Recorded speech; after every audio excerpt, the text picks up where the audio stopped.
The things people will believe. The Situation Room, Kenya's biggest conversation. One of the things that are ailing our country is negative ethnicity. You find you as a state of, instead of thinking as a Kenyan, you think like a tribal person. Let me tell you something. The biggest problem we have had in this country is a leadership deficit. There is nothing that you are going to do in the process of change if you are not a risk taker. So you really have to pursue your vision to a logical conclusion and even be ready to step on people's toes. When it comes to the economy, you can't run away with it. They say statistics are like bikinis. They reveal a lot, but they conceal the vitals. And so government people would throw statistics at you and tell you they're revealing a lot of information to you, but it's really concealing the real vitals. We need to get out of that, because when we want to grow our democracy, one basic thing that really requires to be understood by the political class, by all of us, is institutions are critical. This is the Situation Room, the only way to start your day.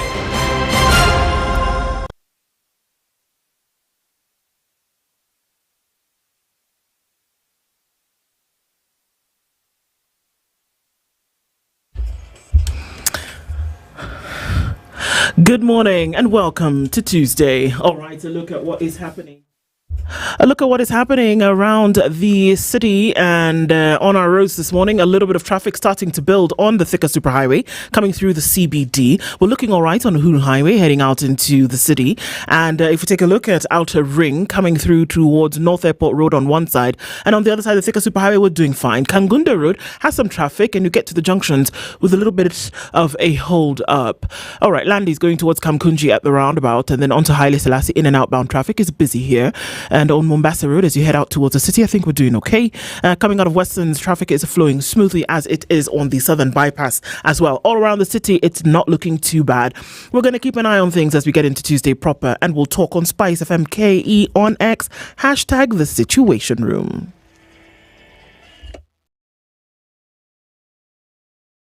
Mature, intelligent talk every morning. Spice up yourself.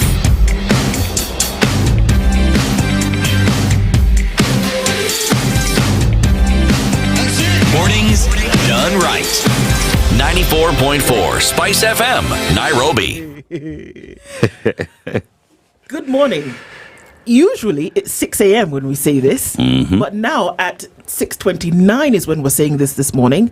And I know that technology will do a doozy on you proper any day, anytime. And here we are, another morning where we've had to get into things a bit late today on this 14th day of January, but we are here all the same. So yeah, technology sometimes will embarrass you properly. But thank you guys already for being here. Getting into our live streams, we had a bit of a technical issue this morning, but that all seems to be sorted out. And as we're getting into it, we see you guys trickling in already. So Karibuni Sana and Poleni Sana, this will all be sorted out and we'll get on to proper streaming. Good morning, Dennis. Good morning. How are you? I am fine, thank you. Safe for technology, manenos, but glad to see you. I like the burgundy. The burgundy or maroon? It's a combination of both. Okay. So there's maroon and there's burgundy. Well, not really burgundy because it's not so much red.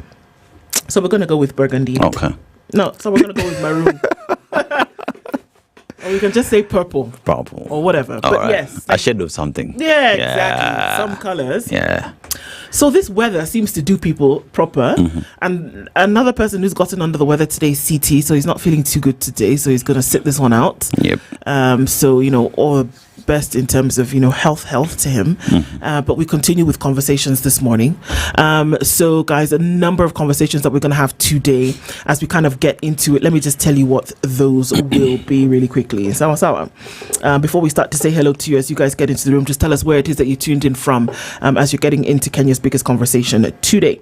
All right. So for the 7 o'clock hour, we'll have a conversation with the Principal Secretary in State Department for Irrigation, and CPA Emmanuel Kimotho, and we'll be talking about the irrigation plan and impact. What are we going to do to actually make sure that you have adequate measures set up for irrigation? We were talking about agriculture and across those lines. He'll join us at 7 a.m. And then at 8 a.m., we'll be talking about DNA testing with the good people from Kemri. And I'll tell you who that is. He is Dr. Eva Aluvala. He's the head of human DNA and forensic lab in Kemri, and he will join us at 8 a.m. Finally, nominated Senator Gloria Orwoba is our guest at 9, and we're talking about breaking the silence, addressing gender-based violence and femicide in modern society. She's been rallying around that. She's been talking about, menstruation rights, talking about, gender-based violence, protection of women, femicide and things like that. She's been quite vocal on and really worked on some of these, and we'll be talking about that with her at 9. So those are the conversations that we have this morning. Thank you for already tuning in. We'll take a minute to say hello to all of you who have joined us in the room today. And again, Poleni Sana for technology issues, and we're getting into it this morning. All right, so we'll say hello to you, and then we'll take a look at what the proverb is for today. Yeah, all right. So those who joining us online, again, poleni sana, but karibuni sana. Now, Chris Maura, good morning, sunshine. Kuna shida online. Jana didn't finish either. Yes, but that is being sorted. We're here to make sure that you are able to touch base with us, connect with us, and be able to follow the Situation Room, the home of great conversations. And Douglas Kibogong as well, vetting of super CSs today. We expect that to start today. National Assembly, we shall be bringing you up to speed on the same. Jimmy Wekesa, good morning to you. Iregi Wanjohi, hi guys, live you, let's go. Yes, let's go. You're already on that process. Sorry for the tech hitch. And Wanjohi from Mombasa, karibu sana. Peter Chemursol, good morning. What a beautiful day. Listening from Iten, home of champions. Newton Emase, good morning from Nyakach TVC. Sondu, God bless your morning. God bless you too. And good morning to you as well. And good morning, my good people. CT, Princess Ndu and Dennis. Yes, it is under the weather today. We wish him quick recovery. You always bring a big smile on my face every time you start the day conversation. Watching from Miami, Florida. We are glad that we put a smile on your face. And the Karibu Sana, Pan-African.nation. Good morning from Nairobi. Good morning to you. And Iregi Wanjohi, you love us, we love you too. And Rahimtullah Omar from Colchester, that is United Kingdom. And Linus Gitonga, good morning to you. And Dan Still Langat, good morning. Listening from Kipkelion, Kericho, and every other person who's tuned in. Karibuni Sana from wherever it is you are listening and watching the Situation Room. Good morning. Good morning, everybody, and we still see you trickling in, so the door is open. Asante Sana. So keep coming in. We started off a little bit late, but we move on. We move. All right. So today's proverb, as CT gave us those this week, coming in from Uganda. Did you know that the most lakes in Africa and in East Africa are actually found in Uganda? Most lakes. Uganda has the most lakes in terms of number in Africa, as well as East Africa. Kenya follows a close second, but yeah, Uganda has lots of lakes, apparently. Okay. Land of lakes.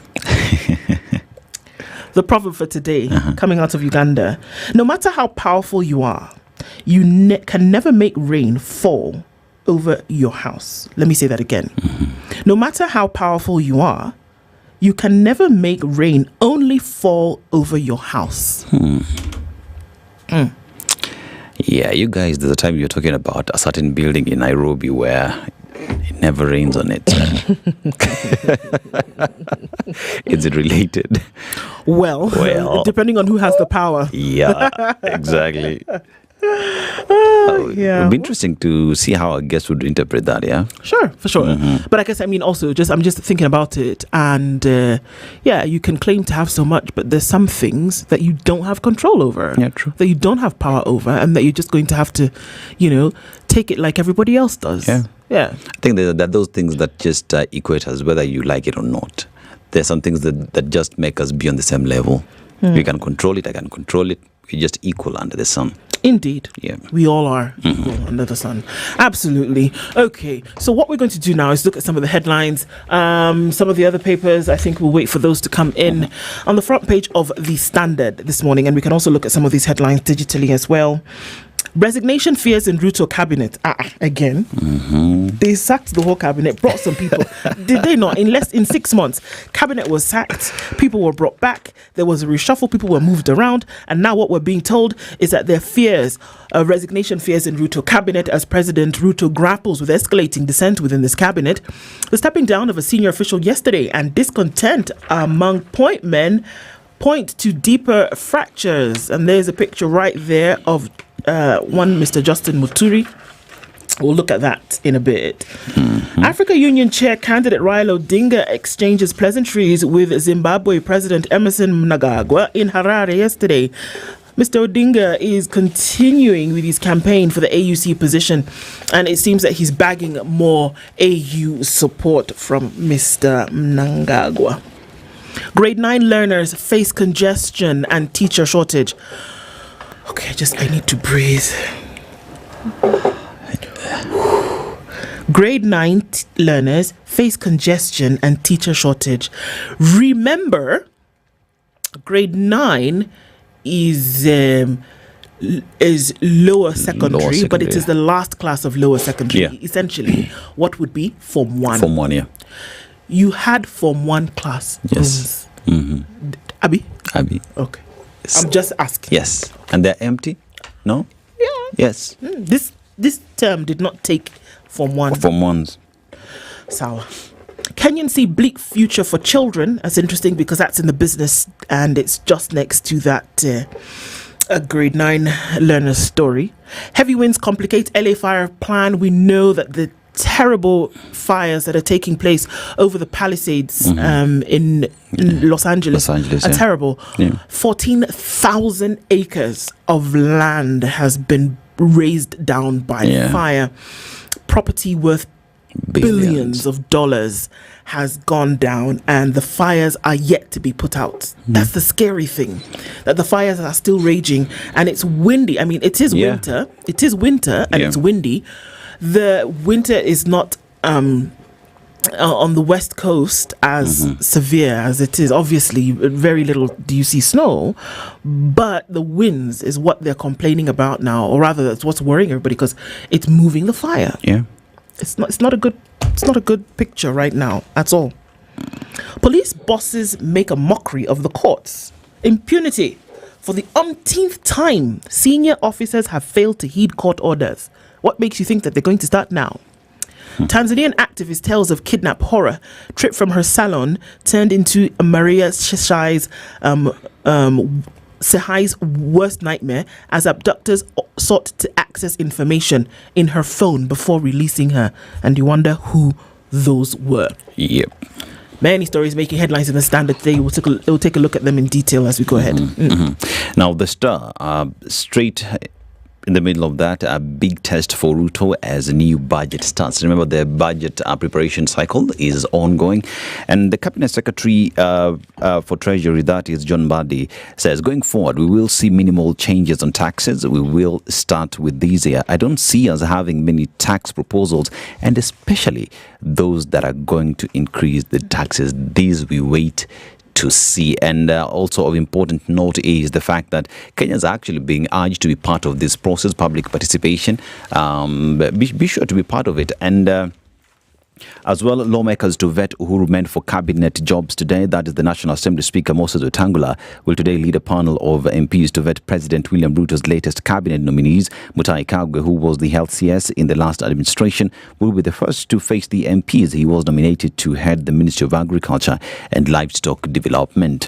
Now, court orders Nigerian sent home for immigration fraud. A Nigerian who had made false declaration in a bid to obtain the Kenyan passport will be removed from a Kisumu prison and be deported. High Court Judge Roslyn Aburili ordered that Suleiman Eneji Abubakar be discharged from prison and sent back to the West African country. And why UON retirees likely to walk home empty empty-handed. Yes, University of Nairobi retirees could walk home empty-handed after years of service following a financial mess at the institution. Seems like university is going through a lot. Remember, Moi University is actually closed now. Judge recounts how she stood up to a family member efforts to corrupt her. Those are the headlines on the Standard. You have the Daily Nation? Yeah, that was the Star you had. Yeah, the Star. Okay. On the Nation, drums of war. Ruto's silence emboldens culprits.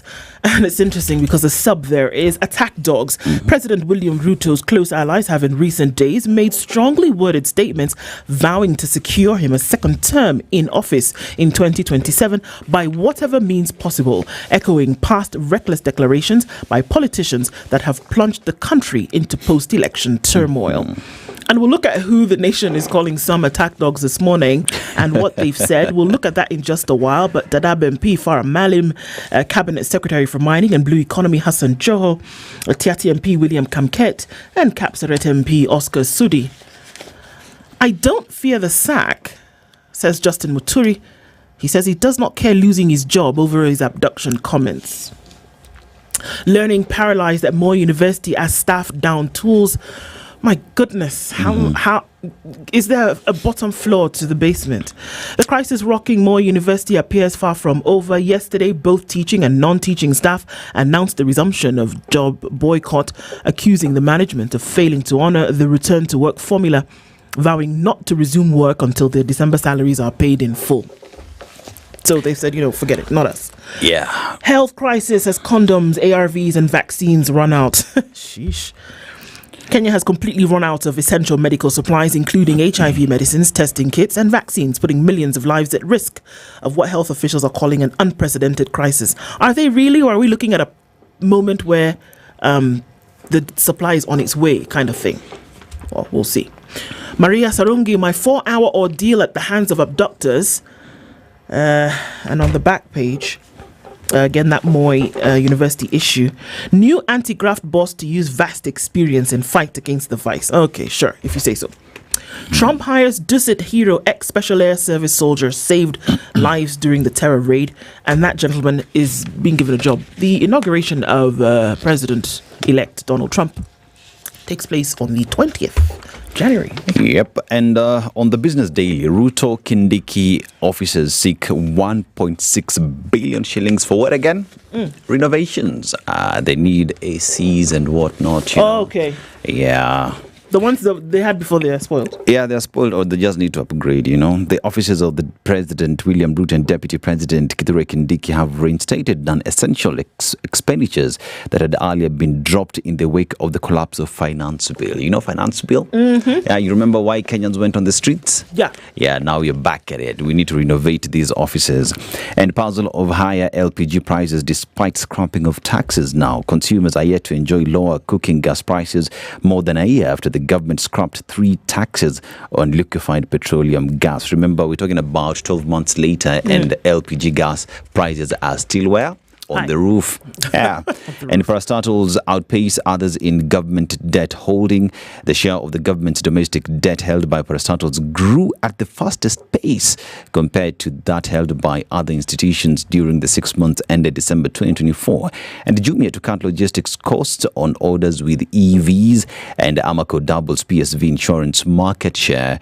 Amaco more than doubled its commercial public service vehicles insurance market share in the first quarter that ended March 2024, and Treasury to spend 1.8 billion shillings on digital asset regulations. The Treasury estimates that Kenya will require 1.82 billion shillings to formulate and publicize regulations for the use of cryptocurrency and digital tokens. Yes, those are the stories at the top of Business Daily. Alrighty.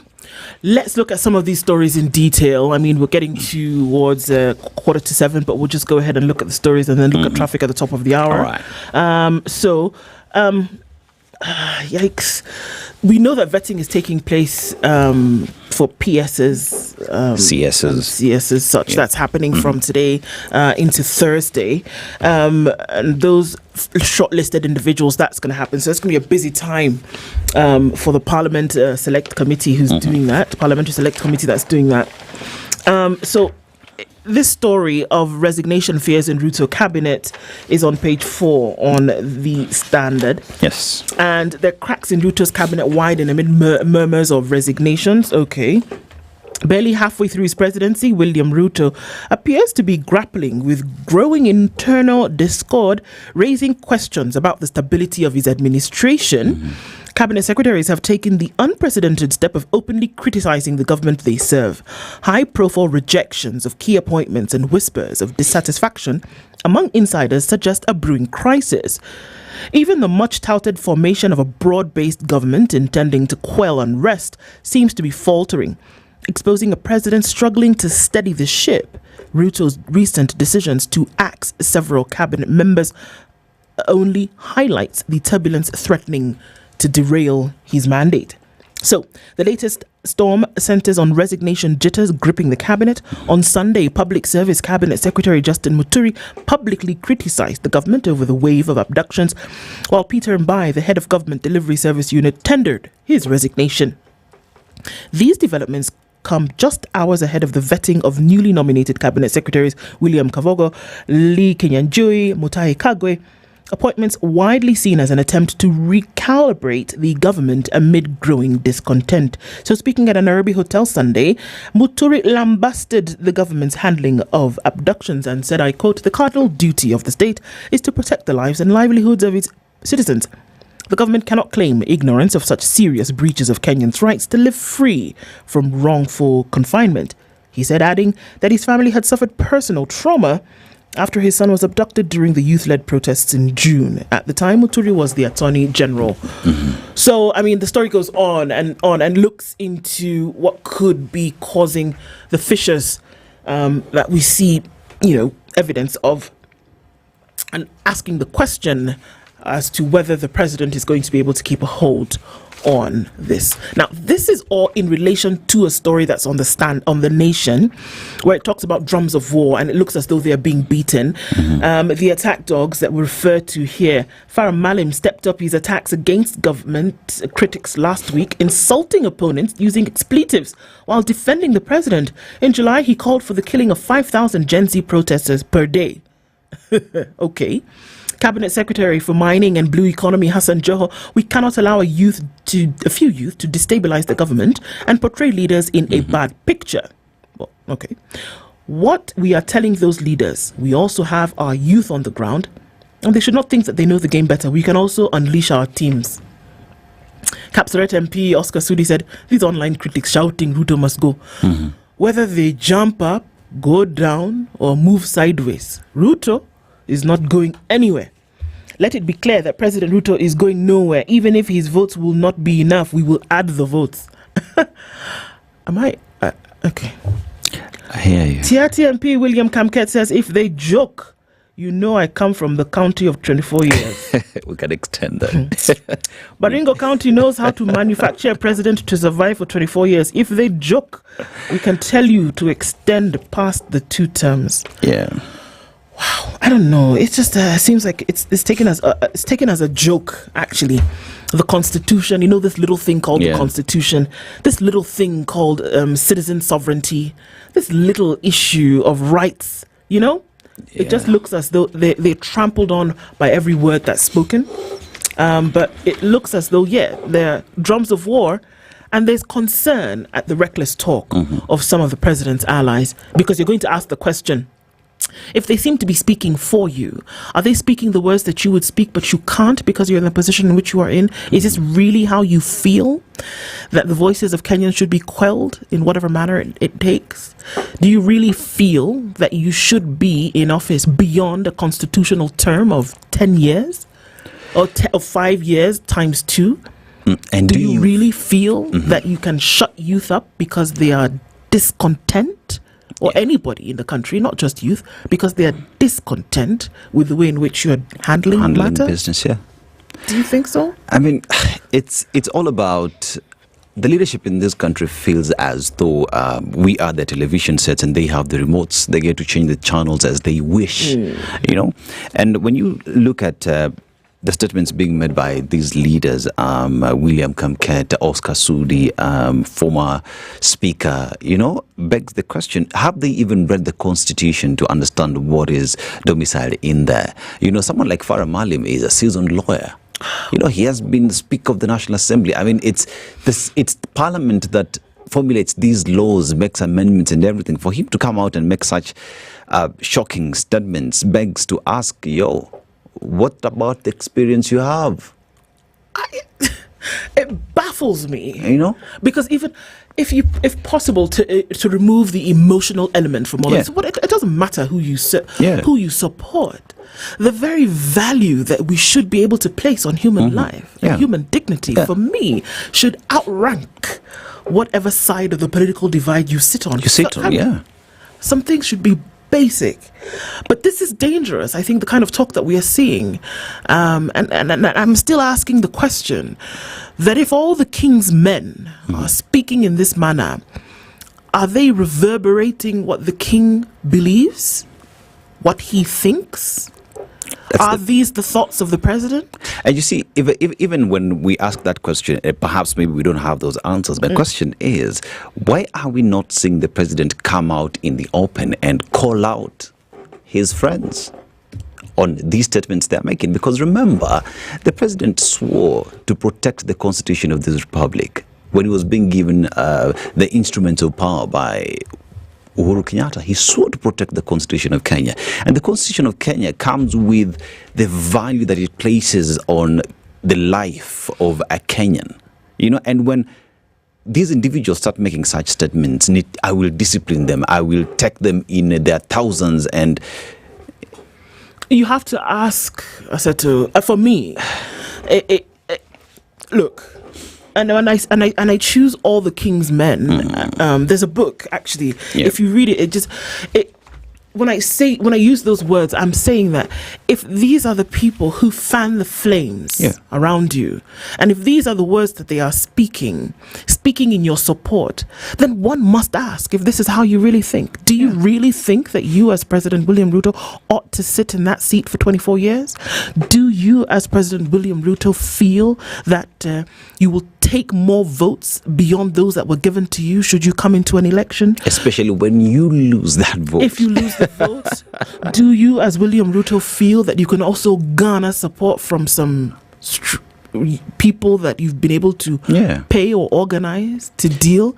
Do you, William Ruto, believe that you can actually kill 5,000 protesters per day?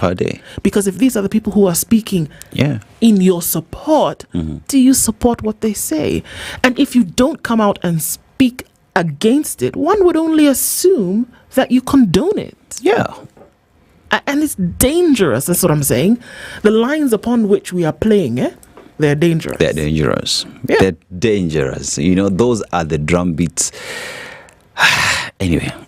Ndu. Yes. It is sad being in a country with a constitution that we say is progressive, that others should emulate. Constitution is a living document, Yes, it is. Yeah, it is a living document. But when people openly flout it, especially when they say that it is their responsibility to protect that very constitution, begs the question, have you read the constitution? Or we need to go back to 2009 when the president was opposing the constitution. Well, another story. Another story, let's go to Defense Police Boss Kanja, ignore court summons again. Are you surprised? No. In what is now being interpreted as a direct challenge to the judiciary, Kenya's top security chiefs have once again defied court summons, fueling concerns of accountability and the rule of law. In the span of just a few days, Inspector General of Police Douglas Kanja and Director of Criminal Investigations Mohammed Amin have ignored 3 separate judicial summons from 2 different judges, requiring them to address the growing crisis of abductions gripping the country. The most recent case of abduction involves Tanzanian activist Maria Sarungi, who is said to have been abducted by 3 armed men in Kilimani, Nairobi, on Sunday. Here we talk about the Cabinet Secretary for Public Service, Justin Muturi, talking about abductions. We have been talking about abductions in this country for a very long time. And here is another case of the Tanzanian national. But let's go to the defiance being experienced by those who ought to protect the law, uphold the law, And we talk about not just junior police officers, we're talking about the IG and the DCI boss, who have decided not to respect a court order. A court order is like law. It's actually law. It is a law. It is a law. And when all this happens, what are Kenyans thinking? That it's okay to disrespect the law? It is okay to disrespect court orders? And in effect, what exactly does this do to the nation? At what point would anyone tell a Kenyan to respect the law when those who have been given the powers to protect it and uphold it are actually breaking the very law? What do you reckon they think? What do you reckon that the IG of police, Douglas Kanja, or Mr. Avin from DCI, what do you reckon that they think when a judge of the court, the High Court no less, has asked them to present themselves on matters that are directly linked to the mandate that they have constitutionally and by virtue of appointment? Yes. And when they ask you to come and answer that Kenyans under your watch have disappeared, not necessarily saying that you have taken them, but we're saying that you who have the mandate to grant the security to these Kenyans, come and tell us, why do we see so many of them disappearing and where have they gone? If you don't know, then there's certain questions may be asked. What do you reckon they think when they think, I'm not going to show up today? And their lawyer said last week, they had other pressing matters. Yes. What other pressing matters apart from the security of Kenyans would you have to deal? I mean, I'm sure there are many things that they deal with. And I'm not taking away from the integrity of that at all. But I'm saying on this matter, where people have gone missing and you do not know where they are, according to you, they've asked you to come and, shed some light onto that. But you choose not to, not once, not twice. We're going on thrice now. 27th of January, I believe, is the next call. Yeah. What do you reckon they think? That I'm just not going to show up, or I'm too busy, they can wait? I'd say this is a precedent that has been set before. So they're just coping with the bad manners that has existed before. Remember, even during the former Interior CS, Matiang'i, and all the other IGs that existed, they openly disregarded court orders, and even there's a court order that was given by former Chief Justice Baraka that Parliament should do what? Should be disbanded because it is unconstitutional. Even today, it is still unconstitutional. Was that respected? No. I feel like it is a situation of these individuals sitting in their offices with the ACs, with security around them, with chase cars and whatnot, and saying, Mtadu. At the end of the day, that's all they think about. Because, fine, even Masengeli was invited to the court enough times. Seven times, until the last day. Conveniently, the guys showed up, appeared before court, and he was there, even apologized in court. And the current IG is perhaps following on the steps of Masengeli. Would you be surprised? No. You wouldn't be. Yeah. These are questions, and we ask them every day, and we have these conversations trying to ask ourselves really what is going on. Well, those conversations continue, and they will after 7 with the PS. Good morning. It's 7 a.m.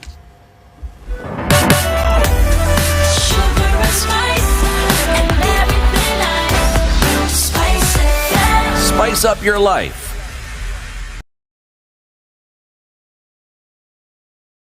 94.4 Spice FM.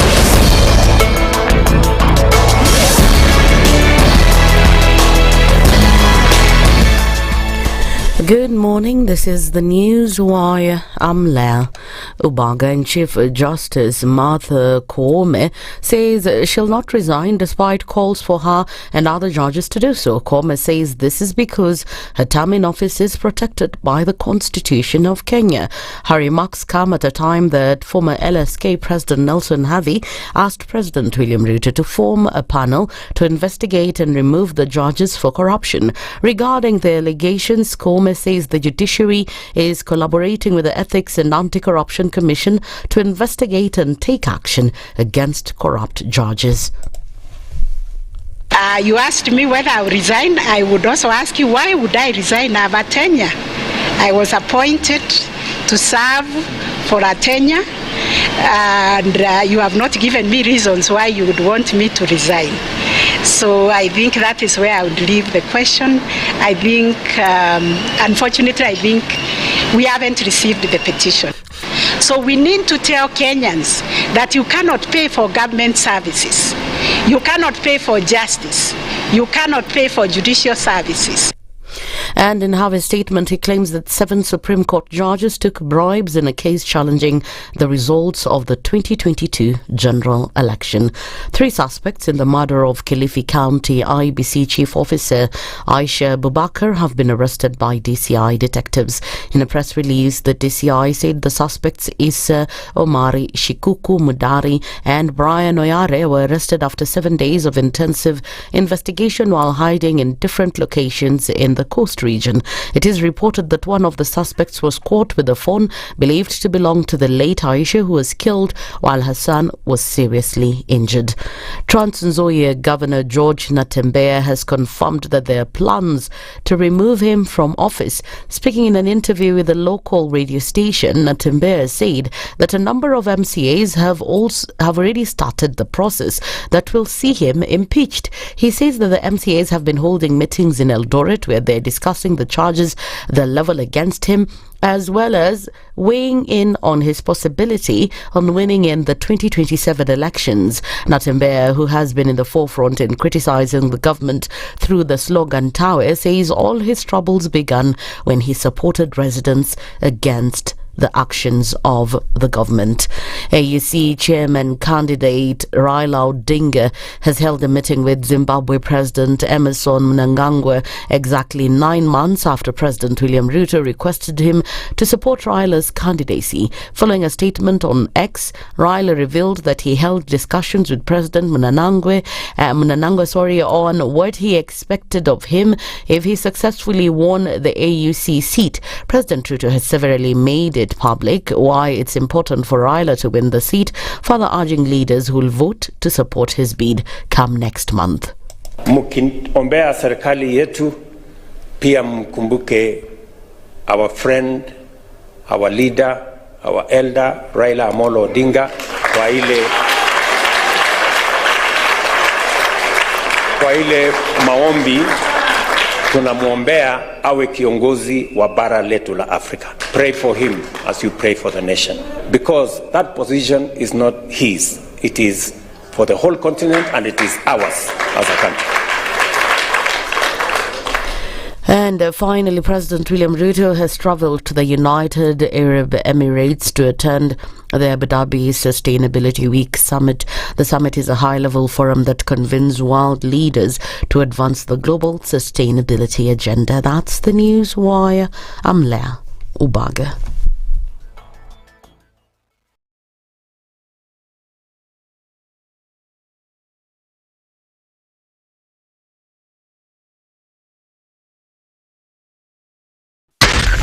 SpiceFM, Nakuru.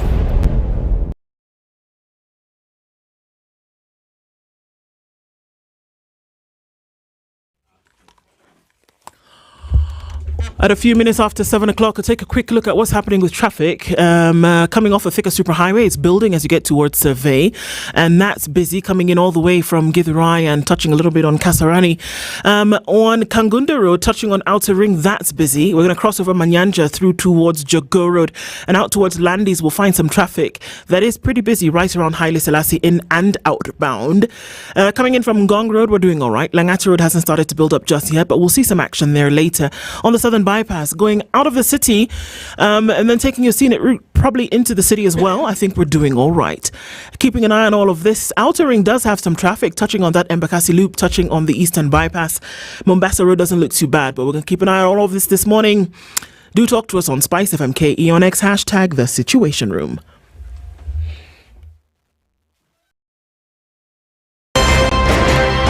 It's critical that people pay taxes. But then taxation has to have a limit.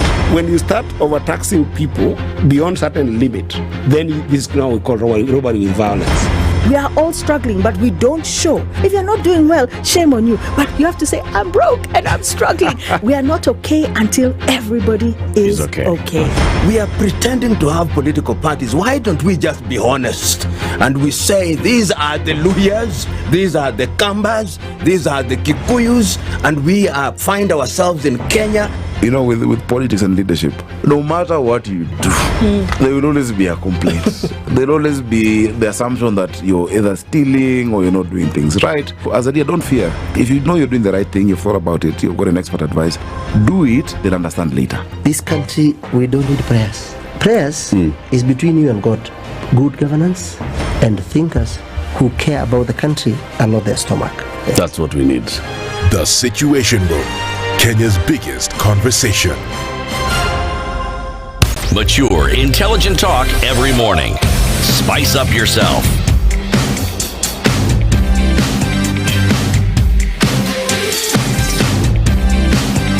Mornings done right. 94.4 Spice FM, Nairobi. It's 7 minutes after 7 o'clock on this 14th day of January, and getting into the second hour of Kenya's biggest conversation this morning. Yes, our audiences on YouTube and Facebook, we see you, you're here. Thank you very much for joining us as we stream and also connecting with our audiences on KTN. Good morning, everybody, and karibu. All right, so we're getting into another conversation this hour, and we have already this morning been joined by the Principal Secretary in State Department for Irrigation, CPA Fantas Kimotho. Good morning, PS. Yeah, morning. I'm happy to be here. Good to have you here again. Yeah, thank you. Karibu sana, thank you for being here today. As we get into it this morning, I want to tell you, actually Dennis wants to tell you about a program that's being run called the Tujiajiri program. Have you heard of it? Called the Tujiajiri program. Oh, yeah. Okay, so he's going to give you a little bit. It's interesting that you have, but he's going to give you some information about that just to let you know what's happening and how it works. Yeah, so when we talk about the jury platform, it is a program that has been put in place by KCB, yeah? And with that is because we realize that there is a problem with unemployment in the country. Pretty much even the government knows about it. But if we could just throw in some numbers, just how many young people enter the unemployment market yearly, if you have any numbers? I would put it approximately 2 million. 2 million. Yeah, that's actually, KCB says unemployment in the country is at around 12%, and around 1 million plus young people enter the labor market annually. And with that, because it is a problem, between 18 and 34, they decide, let us come up with a Tujiajiri platform under the KCB Foundation that would now go into making sure that these young people are given skills to be able to get into the labor market. And how are they doing that? We look at the skills that they have, we add on top of that skill, and as well as just making sure that these young people can get out there with the skills that they have gathered. They get certification from NITA, and that they're able to get out there and be able to become something for themselves. Now, KCB Tujiajiri combines vocational skills training, business development training, access to finance and business mentorship, and is designed to prepare the young people for entrepreneurship and sprung the growth and development of micro, small and micro enterprises. KCB says, okay, young people, come, let us give you the skills, let us improve on the skills that you have. And that's not all. When they are ready, they're actually given even tools to go start their business, go ye and shine. And KCB says that to get this information, you go to kcbgroup.com/foundation. Solutions there for the young people, no? Absolutely. So, P.S. Normally, CT Muga would be here, but he's a bit under the weather today. So he's left me with proverb. And this week, CT's decided to go to Uganda. Wow. Did you know that Uganda has the most lakes in Africa? Yeah, I'm aware of that. Actually, River Nile mainly depends on the lakes, the rivers from Uganda. There you go. And you're an irrigation man, so obviously, yeah, you know what we're talking about. So let me share today's proverb. Then you tell me what you think about it and how you would interpret that. Right? No matter how powerful you are, you can never make rain only fall over your house. No matter how powerful you are, you can never make rain only fall over your house? I'll take a try on that. Mm-hmm. I think I'll put it this way. No matter how much you have, you can't do it by yourself. You need people. Right. Yeah. Yep. You're never fully in control, isn't it? Yeah. You always need somebody. All right. So we're talking matters irrigation this morning, PS. So we've had conversations before in terms of what the needs are in Kenya. And you did say that there is a plan. So we wanted to look into that a little bit this morning. What is the irrigation plan? And where is it now in terms of implementation? And what do we hope it would achieve for Kenya? Yeah, thank you for that. Probably I would, if you allow me, maybe I could just start by giving you the reason why irrigation, that we say now, then we dive into the plan. Currently, in the country, when it comes to matters agriculture, we are, agriculture is contributing to almost 33% of the GDP. And then also agriculture indirectly through the input value chain and the output value chain. That's now you're talking about people supplying fertilizer, seeds, the output value chain, things like manufacturing, that contributes another 27%. But the biggest risk to all this has been the issue of drought. And as you know, in Kenya, the last 10, it's almost becoming a routine. Like every 10 years, you have a major drought. Then every 4 years, we have a moderate drought. So because of that becomes the biggest risk. And because of that now, irrigation comes in as a solution towards that.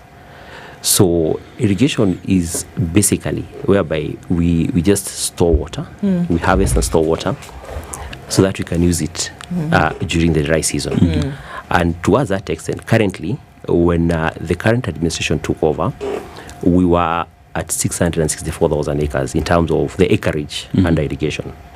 By June last year, we were at 733. So meaning so far we've been able to put 69,000 acres under irrigation. So in our plan is to take up that 733 to 1.2 million by 2027. And later push that 1.2 to 1.8 by 2032. So that's basically the plan. And towards achieving that, we've come up with several investment pathways, which are mainly informed by land tenure and also the form of water security. So we have the large scale commercial farmers. I think last time I was here, we touched a little bit on Galana. That's one of the projects that we are saying, commercial large farmers. Then we have the community irrigation schemes. This is where we have the smallholder farmers. And we have, we're also focusing a lot on the northeastern part of the country. That's a semi-arid asal area, where mainly, production mainly has been happening in the 20%, the arable land. And also there's also another, apart from the issue of drought, there's another challenge of population increase, land fragmentation. So that's why the focus on asal also is now a main thing in this current administration. That's the other part. Then, of course, you also have the old public schemes, which some of them have been having challenges of being run because of issues of diesel and what have you. But that again is another pathway we are looking at. And finally, also we have the fleet. Fleet is now the farmer-led irrigation. This is whereby people who are doing at an individual level in their own farms. So that's basically the plan in a nutshell to add to get up to the 1.8 million acres. All right. Now, when we talk about irrigation in the country, what comes to mind is matters to do with food security. And we know matters to do with food security in the country has been a concern because, we just from suffering the worst drought in over 40 years, and then immediately after that there was floods, and that comes to address matters to do with food security. So in terms of irrigation to solve that, just how critical is it? Because we know in this country we mostly depend on rain-fed agriculture, but as you say, every 10 years there is major drought. So in terms of having irrigation to address food insecurity in the country, how critical is that? Yeah, thanks for that. So currently, It's true. We've been importing quite a number of food products. A good example is rice. We are currently importing over 700,000 metric tons of rice. We've been producing since before the administration took over. The current administration took over. We were producing 102,000 metric tons. Just because of enhancing irrigation, we've now been able to increase that to 234,000 metric tons. And still, we are still putting more plans towards that. And this is now geared towards the storage. Irrigation mainly focuses more on storage of water. So as we store more water, like we have quite a number of dams which are in the pipeline. And through that, we'll be able to store more water. As we store more water, because also you have a plan of storage, as we store more water, we'll be able to increase the area under irrigation, and that by itself will also help us now be able to address the issue of food deficit. And in particular, if we mentioned just about rice in detail, you see 1 acre alone in 1 year. I'll give you a good example in a place like Moya, where we all know we've been doing production of rice. Moya before had a coverage of around 25,000 acres, and they only used to do one crop. But after construction of Vimba Dam, which was just completed 1.5 years ago, now on the 25,000 acres, you're able to do a double crop. So meaning, and 1 acre gives you approximately 2.8 metric tons. So that means just by that alone, having the dam alone, we're able to do a double crop. And over and above that also, they're also able to increase the acreage. There's a potential to increase the acreage to 10,000. But currently, they've done that by an extra 5,600. So you can see by water storage, increasing water storage, we're also able to increase the area under irrigation. And at the same time, we're able to reduce the food deficit. So eventually, for the plan we have for rice, is that in the next, by 2027, we should be able to drastically reduce that by 50%, the 700,000 metric tons by 50% in terms of imports, and by 2032 we should be able to talk about zero import of rice. Okay, I wanted to look at big projects like Galana Kulalu, for example, and if we talk about the need for food, and what then irrigation can actually do in terms of the plan for it. So we talk about dams. How long, really, if you look at a dam that would be able to essentially irrigate or provide the much needed water resource for projects such as Galana Kulalu, just as an example, how long would it take such a dam to be completed? Practically speaking, it's approximately 2.5 years to 3 years. Like currently, we're already working on a plan of the Galana Dam. We should be doing groundbreaking anytime this year. And that will take approximately 2.5 years from the plan that the proponents. We are doing it under the PPP arrangement. So under that plan, they've given a plan of doing it within 2.5 years. This dam capacity is 350 million cubic liters. And it will be able to potentially help irrigate an acreage of around 200,000 acres. And so what you had told us that also we would be looking at, so 200,000 acres would give you essentially what, 234,000 metric tons? No, one acre alone gives you 2.8 metric tons. So in 1 year, 1 acre gives you 5.6 metric tons. So if you're talking about 100,000 acres, you already have 560,000 metric tons in a year. So if it takes 2.5 years to complete this dam, essentially, that would then irrigate the Kulalu project, in what kind of time would we, because essentially what you're saying is that from this project, you would then be able to significantly feed Kenya. That's true. And reduce, if not completely remove the need to import food of a certain type. True. So how long would it take then, after this 2.5 years of a dam having been complete, for you to realize this food that would come in from Galana Kulalu, for example? For example, the plan is to, because there are many other things after having the dam now. There are many other things that they also look at. There's issue of the soil amendment. So the plan that is there is to start with 50,000 acres. Then after 1 year, having seen how the 50,000 acres, the crop pattern and everything is working, you double that in the second year. So second year probably you go to 100,000 acres. Then in the third year, you again double that. You now go to 200,000 acres. So the plan would be 50, 100, then 200. So eventually, by the third year, so you're talking about within a period of 5 years, 2.5 for dam construction, another 3 years for putting up the crop pattern. All right. And now we talk about Galana Kulalu and other projects that are ongoing. But with all this, there is the subject of cost involved. And here is from the side of government putting up such big infrastructure and making sure that we have these dams and all that. But let's go back to the farmer, the regular smallholder farmer who depends on say, rain-fed agriculture, and we want them to tap on when it rains, it pours, floods that we keep on experiencing in the country. So in terms of the farmer, harvesting that water, storing it, and later being able to pump it into their farms. And the cost involved here would be how the government would subsidize, say, the pumps that they need, the water tanks that they need, and also just applying technology that would enable them use less water to produce more. And here we talk about drip irrigation, overhead irrigation materials that they need. So in terms of just subsidizing these for the smallholder farmer, what is the government looking at and how is it approaching that? Yeah, so for the smallholder farmer, first of all, they're the ones, most of them, they are the ones, smallholder, they're the ones who have an acre, 2.5. The government has a very good plan whereby we put them under community irrigation scheme. First of all, the issue, we start with even addressing the issue of water itself. So you find we tap water from probably a river or probably also do a social dam. Then we're able to pull that, we're able to put up irrigation infrastructure up to actually where the farmer is. Then the farmer is expected now to invest a little bit in terms of getting the water from the main pipeline to his land. So that way, what we do is that actually we come with a process where we say it's a blended finance. But you find the government is contributing probably 50% of the whole cost, and the farmer is contributing the other 50%.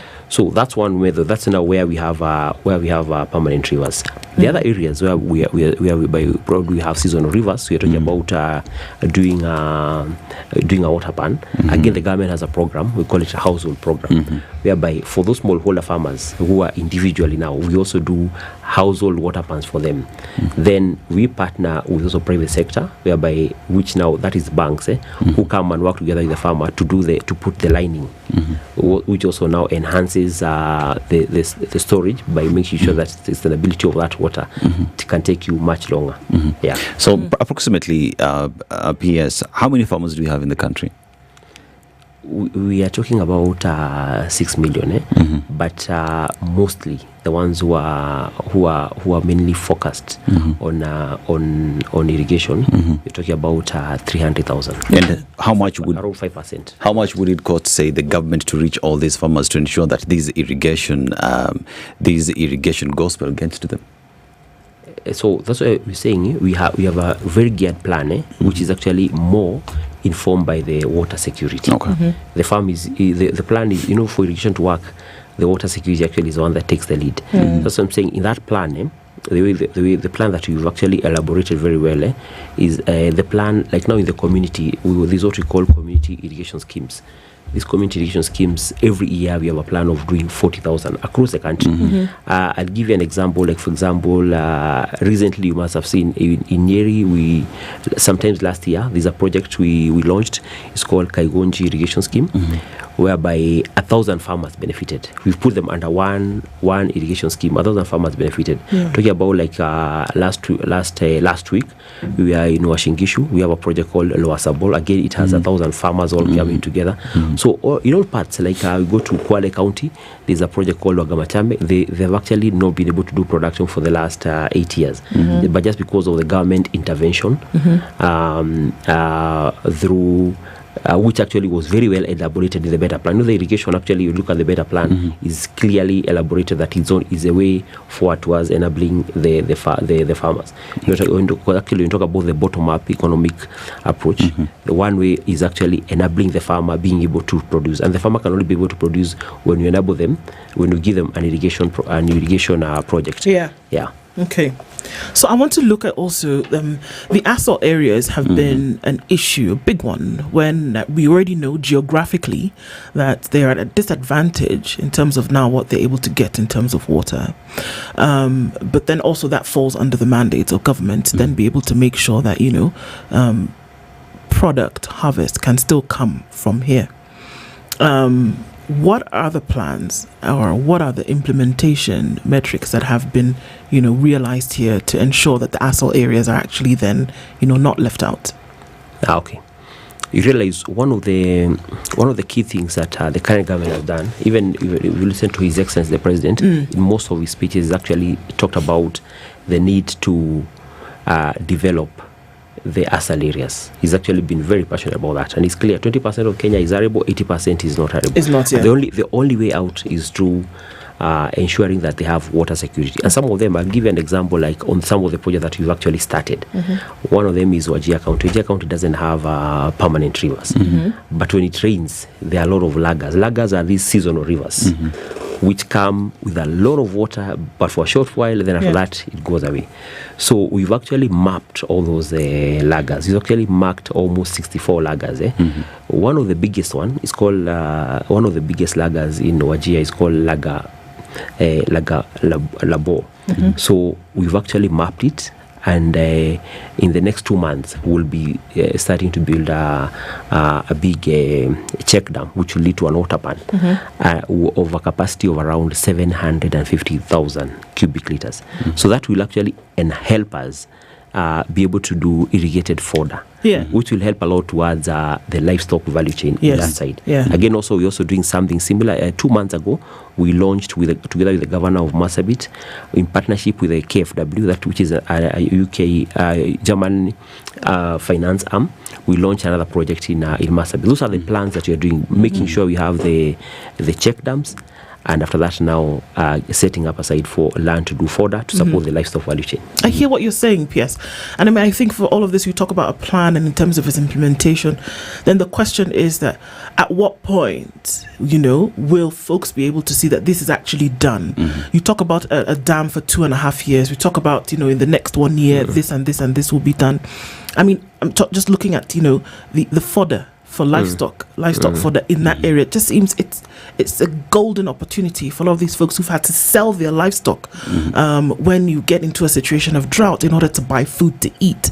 So if you have a situation whereby they can be fed through the year, then they maintain that which they're able to, sell, breed, survive on.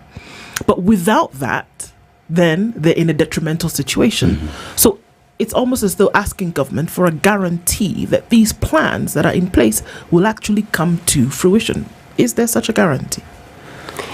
Yeah, so this is actually like the two I mentioned is now a plan being implemented. Because first it starts with the feasibility, the pre-feasibility study, which is a part at times the impact may not be seen, but it really counts.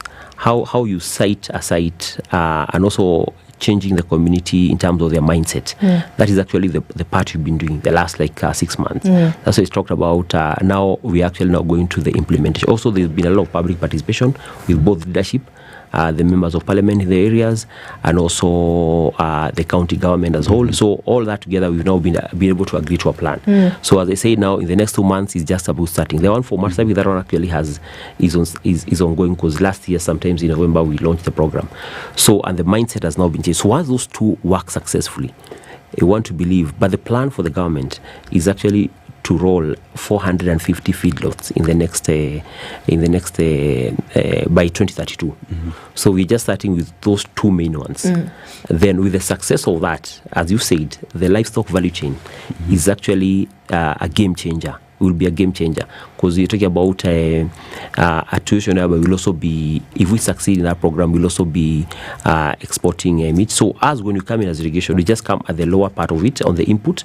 Then after that, now livestock, State Department, and trade, they also pick up on the other part. But as is first of all support on the input, that is ensuring that there is fodder for the livestock. Yeah. All right, let's take a break on that point and come back and discuss, more of the irrigation plan. And PS Ephantus is here with us this morning, and we're looking at, what happens in the next few years to ensure that, Kenya doesn't have to get into a place where, because of adverse weather conditions or whatever the case may be, that you look for or struggle to feed Kenyans or to have some storage for the nation. All right, so let me remind you that the first of its kind ever Cradle Further Education Conference is taking place right here in Kenya. And I'm going to say that again because, you know, when we look at some of the details concerning it, you wonder, okay, so what does this exactly mean? Cradle is hosting the first annual Study Abroad Conference. It's happening on the 18th of January, right here in Nairobi at the Gallant Mall in Parklands. And it's happening on the 27th of January at the Okoh Hotel in Eldoret. And looking at ways in which you can make the connection between yourself and world universities in over 45 different destinations from 600 universities. It's the first of its kind ever organized in Kenya, and it has brought and it will bring in top experts from Cradle and international universities across the world. It's packed with the must-know knowledge and you'll ever get in one place, and you get an opportunity to learn what typical study abroad looks like and how you can connect to do certain things like secure a student visa, look for scholarships and accommodation, find out the best university for the career path that you want to take. Learners will use technological tools to ensure that you get the right recommendations for what you need. How do you get in? You need to register www.cradle.com or call 0799 000 444.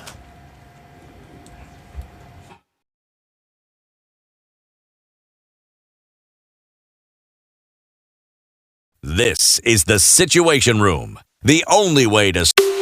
Are you a talented singer? Then this is your chance to make your way to fame and fortune. Record a 2-minute video of you singing and upload it to your Instagram, YouTube, or TikTok. Tag Rembo TV and use the hashtag Kenya Star Search. Search www.kenyastarsearch.com and paste the link to your post on the form to join our online Kenya Star Search auditions for a chance to win over 1 million shillings in cash and grand prizes. Entries start December 16th, 2024 to January 31st, 2025. Kenya Star Search, powered by Skiza, Techno, Sunlink, Wairimu, G-Stone, and Boomplay. Star Times. Enjoy digital life. The weather with SpiceFM.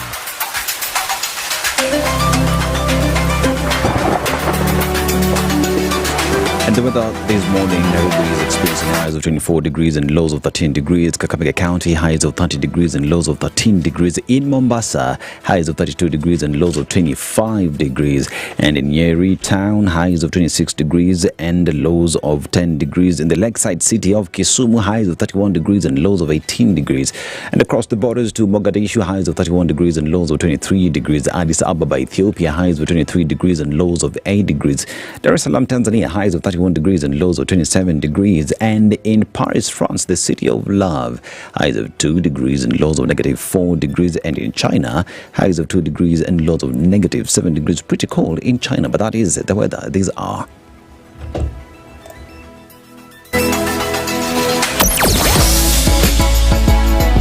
sugar and spice and everything nice.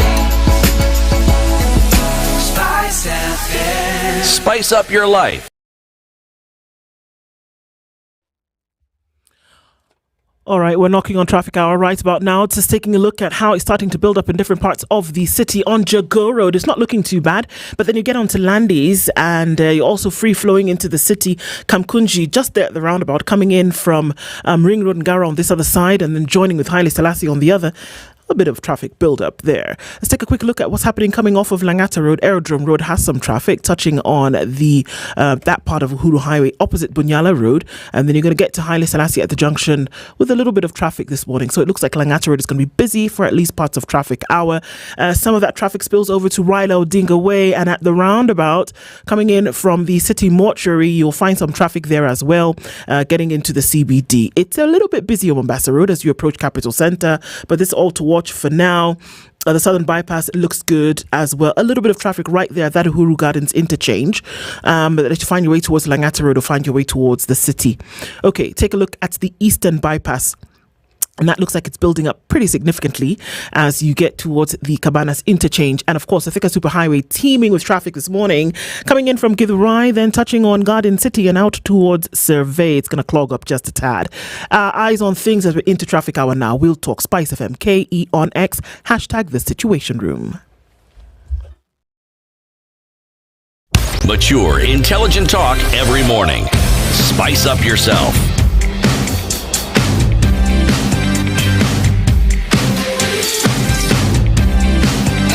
Mornings done right. 94.4 Spice FM, Nairobi. Our guest this hour is the Principal Secretary in the State Department for Irrigation, CPA Fantas Kimotho, and we're looking at the irrigation plan and impact for our audiences that continue to stream and our audiences on KTN this morning. So as we continue, PS, looking at these plans that are in place, looking at the demands from across the nation, what are the with some specificity about what's happening in different counties or different areas, whether we look at coast, whether we look at the eastern part of the country, are there, I would assume, and we've talked about it already, the ASALs have a different need than do the coast, for example, or the western belt. What are some of the needs that you realized in some of these areas, and what are the implementation strategies for irrigation plans here to realize at the end of the day, food, for example, or livestock preparations? Yeah, it's true. Every county has different unique needs, and those are some of the issues we look into. Some of them are maybe, as I said, the main thing that determines is the issue of water security. So just as I said earlier, for the ASALs, the main thing is actually to make sure that we do a number of check dams. But in the process, as you're doing the check dams, we also at some point to experience some challenges. That is, you find when you're doing a dam, the people in the upstream always don't benefit. The people downstream are the ones who benefit. So you're also trying to come up also with some other interventions which will also help the people in the upstream to also make sure that they equally, even if they don't benefit from that water, then we also come with alternative ways, which are things like, we also try to explore things like groundwater, groundwater alternatives. Because when you do a dam upstream, then you find people downstream are the ones benefiting, but the ones near the water might not. So we're also coming up with other ways whereby we are looking at ways of how can we also explore the groundwater so that also the people around there are also able to benefit. The other thing also we are trying to do a mindset change. For them, the people in the ASALs also, most of them they rely on the livestock value chain. But we also know whenever there's drought, more often than not, they're always given food. We find we always go and give them food. But now we also trying to see, can we also learn to practice agro-pastoralism? So it's something that we also introduce. So whenever we do dams there, we do one dam for domestic, another one for a little bit of agriculture, and now another main one for livestock. That way now we're able to make sure the resources are well shared. Another thing that comes in, which these dams are helping, is the issue of conflict resolution. Again, people fight because of resources. People fight because of like the issue of fodder, water, and also the food. So whenever we bring these dams, we also distributing them in a way that also it resolves the issue of conflict resolution. That we make sure it is in this ward. When we do one in this ward, the other one is going to be in another different ward. So those are some of the issues that we're also doing. Then these dams are also helping a lot in climate resilience because people who get these climate shocks, then we're able to when we build the dam, we give them ways of adaptation. So that's on now mainly on the ASAL areas. When you come to areas like now, areas like Mount Kenya, areas the highlands, where we have sufficient water. You realize now the challenge again there is we have water, but again the land is in small portions. Maybe one has a half an acre. Like in Nyeri County, you find most of the people, like the project I just mentioned, you find most of them only have half an acre. And now the challenge of that again, what comes in is the issue of the market. So when we talk about when you have the smallholder production, again the issue of the market becomes a challenge, because if everyone produces, it becomes very hard to get an aggregator. So again, towards that end, what we're trying to do, we're working with the Ministry of Cooperative, State Department of Agriculture, and the county to aggregate the farmers. and also help them understand the importance of doing a particular crop enterprise, so that you're able to get an aggregator. When you get an aggregator, more often than not, who comes and guides them in terms of extension services, the quality of seeds, then they're able to produce quality products which are able to attract an aggregator. An aggregator automatically provides them with market. When you provide them with market, it's easier for them also now to also access finance. So every county in one or another has a different unique challenges, and those are the challenges we're trying to address. At the same time, as we address those challenges, we're also creating a lot of jobs in the process, and also enabling the farmers put money in their pockets. Now, when you've talked about matters to do with change that is there, but there is one change that we've all experienced, which is climate change, and which is a growing concern. Now, we have flood control and drought mitigation, all brought about by this new phenomenon called climate change. And we know President William Ruto is big on this. Africa Climate Summit is a big champion on how to address this. But in terms of addressing this from the irrigation standpoint and applying the relevant technologies to be able to address this big shock that the world over continues to deal with, I mean, how are you approaching these with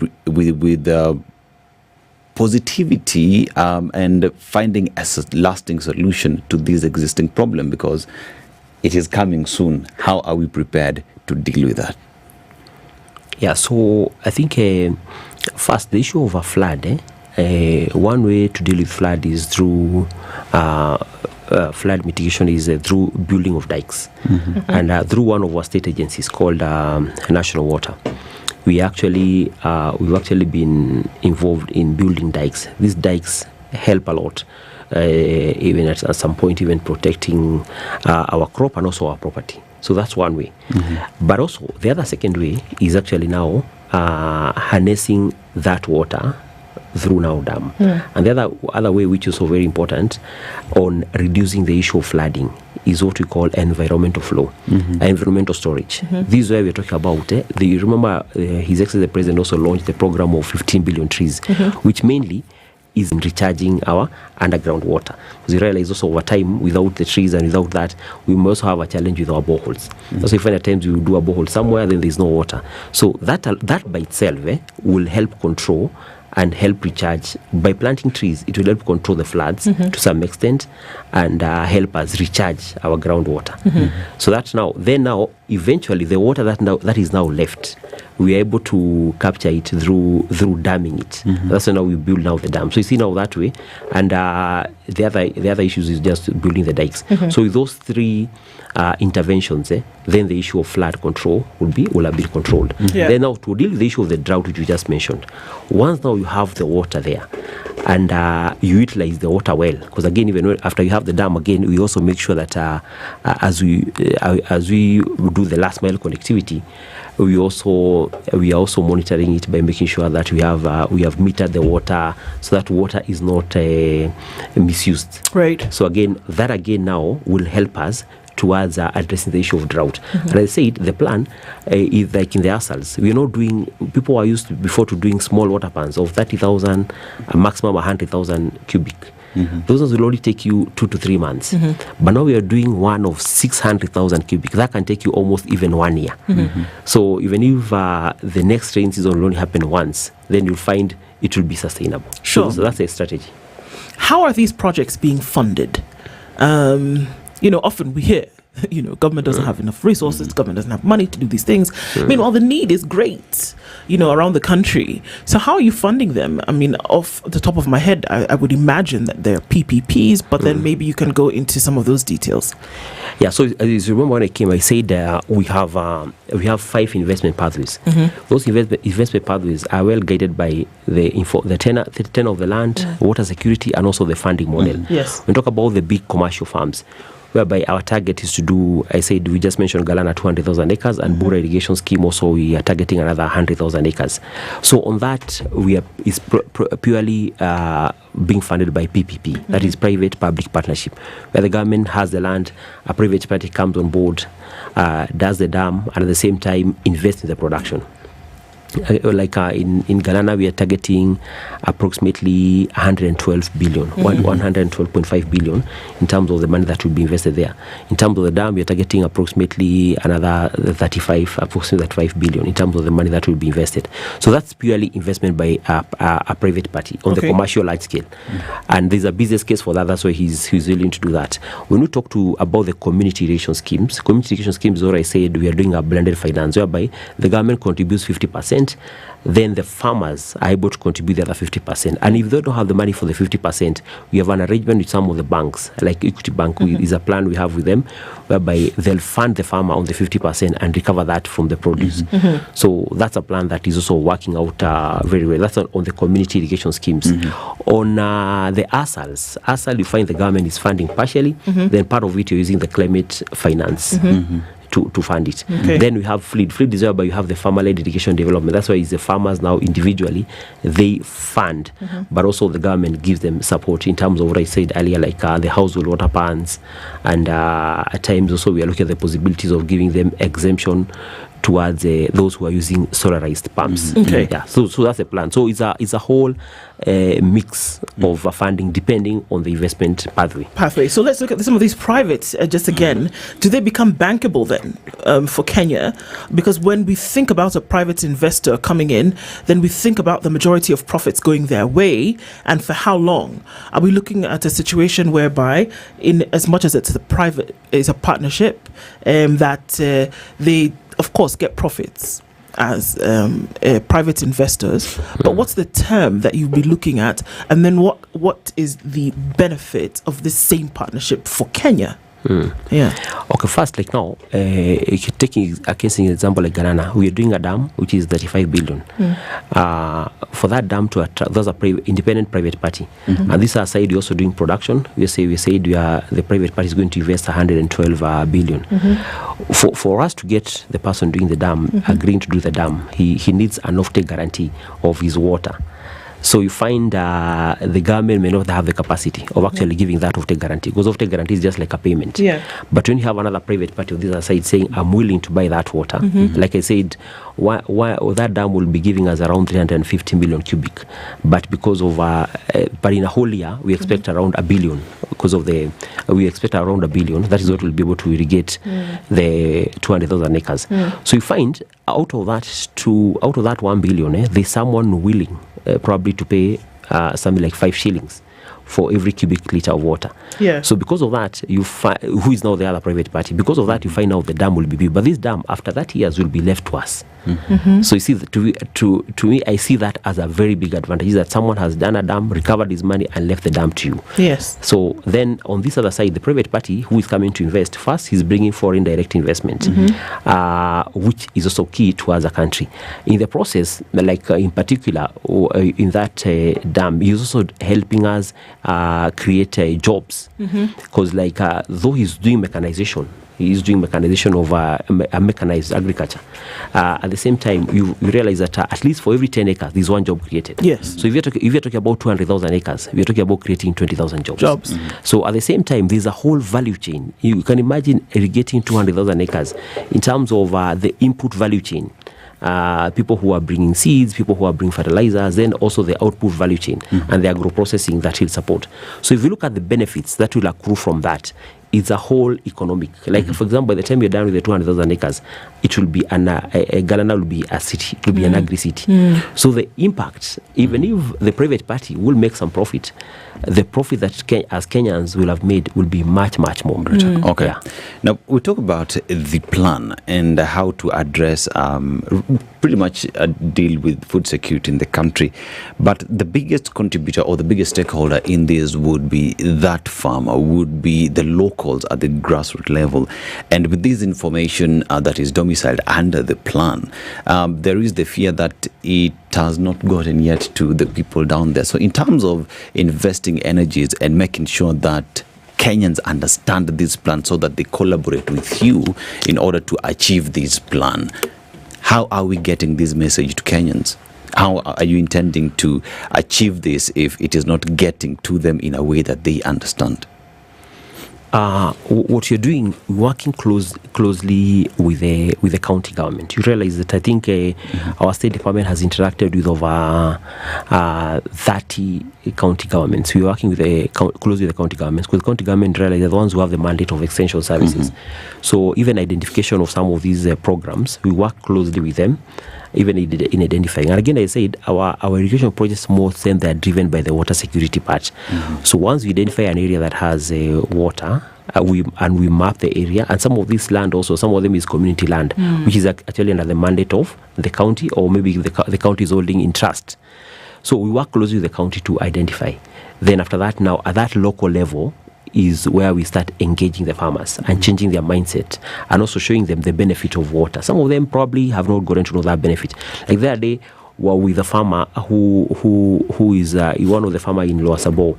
He's irrigating in 1 acre. When we met him, the farmer, he was very happy, saying that 1 acre gives her 15,000 cabbages just in 3 months. Okay. And he's selling that for 40 bob. So that means she generates 600,000 in a period of 3 months. So if he does that 3 times, that you're talking about 1.8. Even if we net off a few inputs here and there, the person will end up home with a clean 1 million because of that. And that that realization has come because of us taking water to that place. Yeah. So when there is shortage, the person is even willing to do their own borehole to make sure that they have sufficient water all through. So there is a lot of engagement that we're actually doing at the grassroots level. Yeah. What happens to the projects which have stalled, or which stalled over time, that we look to for completion? And I think they're just as important in this whole matrix. Thwake Dam, for example, has been under construction for I don't know how long. Of course, there's a whole controversy about the Aurora and Kimarea dams, and what was happening with them and what they were supposed to do. And from what we were told, or what Kenya was told, was that, these would have been game changers in terms of, irrigation for agriculture, irrigation for, many other things, for use, community use. We know what happened, but then as they stall, are there plans to reignite them? Dams around the country, east, north, south, east, west, apart from those that you say, already in the plan, those had started before and didn't seem to really go anywhere. And as well, just what would be the safeguards that you're putting in place to make sure that a repeat of another Kimorera Arrow does not happen? So I'll start by the first question. The first on Thwake will be complete this year. 2025 to be complete this year. Okay. That's it's a dam that is under the State Department of Water, but also we also use us, because on the downstream we're using Thwake to irrigate. Thwake has a potential of irrigating 40,000 acres downstream in Makueni area, that area. So, but is a dam that is all going to be one of the biggest dams. It has a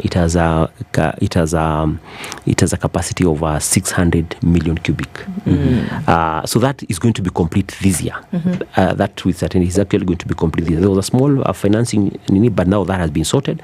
Recently, the cabinet approved a CAB memo, which approved the additional financing to complete it. So that should be complete this year. So, and the Thwake is mainly supplying water in that whole area of that area of the area, even going all the way to Konza City. But also on the downstream, we are going to use this to do irrigation, or about 40,000. And it's an area that we have already mapped, and also we are engagement with the Makueni County on the same.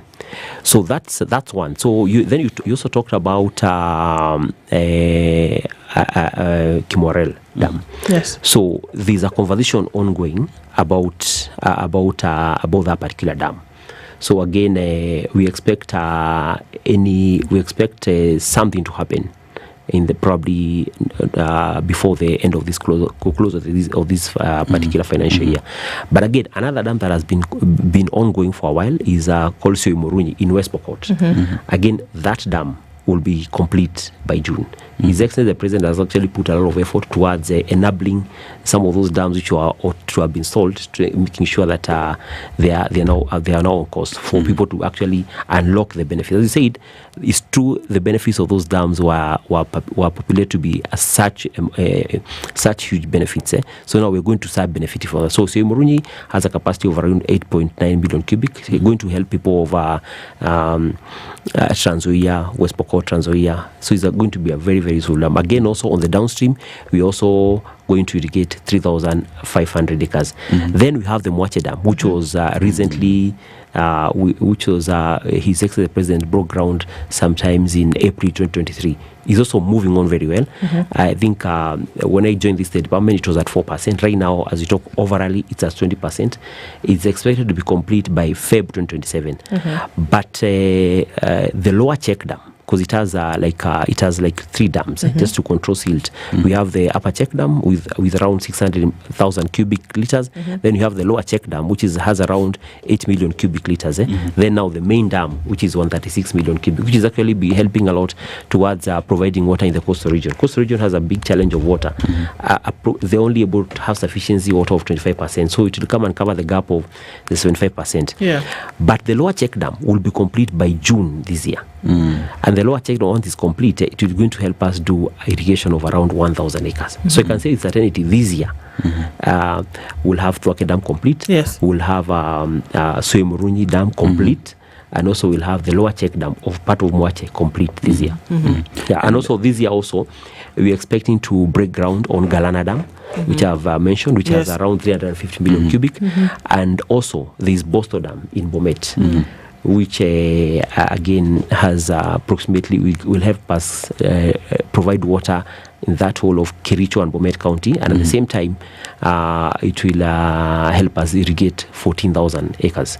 So I can say we are actually on course in terms of now actual reality in terms of the dam. So there are those 3 which will be complete, and there are the 2 which will be groundbreak. Then there are many others which are the feasibility study level, which you intend to do them under the PPP. And the checks and balances that you're putting in place as a State Department is making sure that a repeat of what we saw in Kimore and Arod does not happen. So I think one of the things, like now at the moment, because of the financial constraint, most of these dams now we are doing them under PPP. So from what you're doing from the government side, we're actually trying to acquire the land. That's the main thing. We're acquiring the land. So the others now we're actually doing them under PPP. So in the PPP now we have to look at the viability, commercial viability. So I don't think in that perspective and that we may not have space of having a challenge, any challenge. What do you hope to see? I mean, let's look at 2025. We could talk about 2.5 years. We can talk about, by the time 2030 rolls round. What would satisfy you to say that, yes, indeed, in terms of this development for Kenya in the next 11 months, at the end of 2025, seeing certain things done would say, yes, we've checked that and it's actually working? First, I think I'll say I'd be happy to see, when I talked about Galana, maybe what I didn't say is that these are 20,000, apart from the 200,000 acres. Within the 200,000 acres, there's 20,000 which you can do without a dam. Just with the normal river flow. There's 20,000 acres which you can do without a dam. And you have a local private party who will be starting production next month. So we'll be having our first crop in May. So, but even the 20,000, he'll also start in bits. He'll probably start with 3,000, then double to 6, like that, until at some point, maybe by the time the dam is being complete, he'll have achieved the 20,000. So we are looking at that first crop of probably 3,000 starting off this year. So that we now will be able to see that Galana is a success story. After the trials which were done, because we did trials on 500 acres and 1 acre comfortably was able to give that 5 bags. So even in worst case scenario, we're talking about 1 acre producing 30 bags. So in 1 year doing 2 seasons, you're talking about 60 bags. So that I can say, if that happens, and is going to happen, because already everything, the concession agreement has been signed, and the currently is just doing preparations, and from Feb he's hitting the ground running. Fantastic. From May, we'll be talking about the first crop. Mhm. So that I can say we'll have ticked a box and say we have succeeded. Absolutely. The next thing still on Galana is a groundbreaking of Galana Dam. Mhm. Once we groundbreak, we'll know now for sure we can cite the balance of the 180,000, Mhm. and also you can say we'll have attracted a foreign direct investment. Some will be saying we also have secured a number of jobs for Yes. our country, and Yeah. we'll also have been said that we're on the route to addressing the issue of food security almost 100%. Fantastic. So the other issue that we look at is a Bura irrigation scheme. We have 100,000 acres, and in there we have 5 key investors. We have 5 key investors who have expressed interest. So most of them we are giving them trials. Yeah. That trials on a block of 700 acres. So I'm looking at in the next 3 or so months, them starting to do the trials. Mhm. After they do the trials, and then in the next 6 months they'll be able to start production. Then coming to the community irrigation schemes, we have quite a number of them running. Currently, the ones which are going on, we've accumulated the number of acres that they're going to give us is going to be 44,000 acres. So we are looking at completing all of them. Yeah. And at the same after completing all of them, aggregating the farmers into a cooperative and getting them and connecting them with the aggregators for them to get market. Right. Then lastly, on the ASALs, we are looking at a solution whereby the dams that we've talked about, the check dams, will be open and we start producing fodder for livestock. Those are things we are looking at in the next 1 year. As they happen, please do come back and let us know that they've happened, and it'll be great to be able to see those. Thank you for being here this morning. The Principal Secretary in the State Department for Irrigation, CPA Ifantas Kimoda, has been our guest this hour. Thank you very much for being here to give us an update in terms of what's happening. It would be great to see these things occur, and then we can be able to check on them in the future. Asante Sana. Good morning. It's 8:01.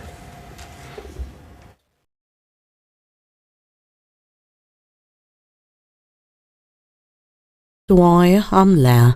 Ubaga medical services in all public health facilities in Homa Bay County have been paralysed following the nurses' strike over the failure by the county governments to honour the implementation of the collective bargaining agreement between the government and nurses' union. Over 800 nurses in Homa Bay County under their union, Kenya National Union of Nurses, downed their tools on Monday, accusing the devolved unit for failing to address their grievances. The branch Executive Secretary Emadi Kokeo and Branch Chairperson Amos Ogoga have maintained that nurses will not report on duty if the government fails to honour the CBA. Our strike has officially begun. This is against a backdrop of a number of letters that we've written to the county of government to have our issues addressed. Issues ranging from 1, failure of the county government of Homa Bay to honor and to fulfill a return to work agreement that we got into on January 2024. Yeah, we lack so many things and we don't have things to help us assist you in serving you properly. That is, our working environment is not all that conducive to us. So can you kindly come out in big numbers, shout out and let the county know that you are suffering in the communities you are coming. Nilikuja hospitali na mgonjwa. Na huyo mgonjwa saa zingine hawezi hata kuunua mguu. Na wananitoa nje, nikuwe nje na mgonjwa. Sasa naweza kufanya namna gani na huyu mgonjwa yangu hawezi hata kutibeba mkono. Wananilazimiza nitoke nje ati wasisa ndio wanaangalia mgonjwa. National Assembly Speaker Moses Wetangula, is set to lead a panel of MPs today for the vetting of President William Ruto's cabinet nominees. Among them, Mutahi Kagwe, nominated to head the Ministry of Agriculture and Livestock Development, stands out for his notable achievements during his tenure as Health CS in President Uhuru Kenyatta's administration. Kagwe's nomination comes when the Mount Kenya region is experiencing heightened political tensions following the impeachment of then Deputy President Rigathi Gachagua. The region's political dynamics are shifting, and Ruto's choice to nominate Kagwe alongside other prominent figures is viewed as an attempt to quell unrest and reinforce his support. Other nominees include former Kiambu Governor William Kabogo to Information, Communications and Digital Economy Docket, and Lee Kinyanjui to the Investments, Trade and Industry Ministry. Interior Principal Secretary Dr. Raymond Omolo has called upon the Independent Policing Oversight Authority to prioritize human rights, improve accountability and transparency in the police service. Speaking at the start of the 5-day training on IPOA members in Naivasha, Dr. Omolo emphasized the government's unwavering commitment to fostering a human rights-centered approach in law enforcement, reiterating that IPOA serves as a vital link between the police and the public. The PS assured the new IPOA board members of the government support in their mandate to uphold justice, strengthen accountability and ensure respect for human dignity within the National Police Service. That's the News Wire. I'm Leah Ubaga.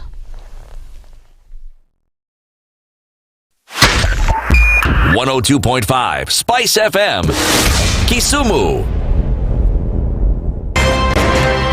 If we just gloss over issues and hope that time heals, then we might find that in generations to come, we might be back at the same situation. And the whole thing is born of stolen elections. Spice. When it comes to the decisions you make, you must be independent.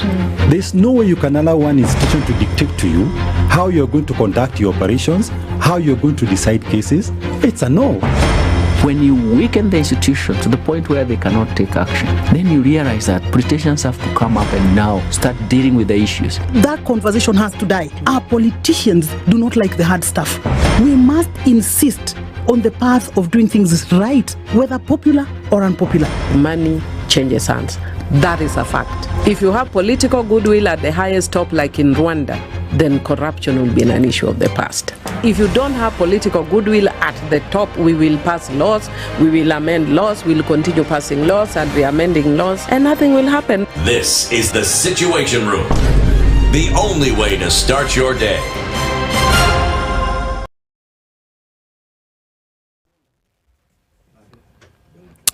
All right, a quick look at what's happening with traffic this morning.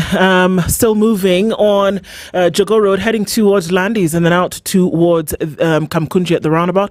We have some traffic on the Eastern Bypass this morning, and it's touching on North Airport Road out towards the Cabanas interchange.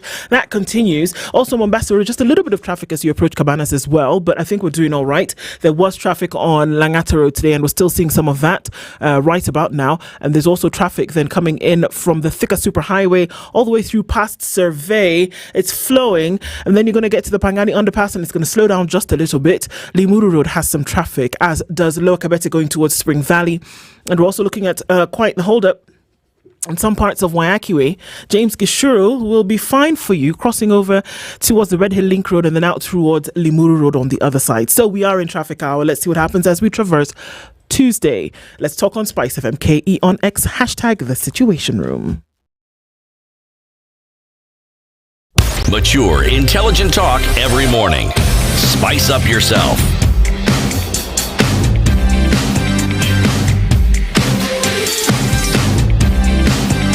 Mornings done right.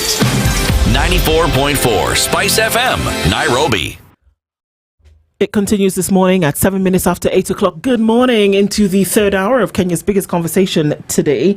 And as we get into more of our conversations, we're going to be looking into, what we are doing as research and what we are doing as a nation when it does concern health, and in this case DNA testing. And before we introduce our guest for the hour, let's remember what KCB Foundation Tujajiri program is doing for young people around the country. Yeah, and KCB Tujajiri program realizes that annually we have over 1 million young people who enter the labor market, and with that problem that exists not only in Kenya but in Africa, they say there's something that we can do about it. We can issue solutions on that. And KCB Foundation, which was established actually in 2016, is equipping unemployed and out of school youth aged between 18 to 34 and making sure that there is a solution with regard to matters unemployment, and equally just giving solutions to this problem. And let's just talk about numbers now. Since its inception,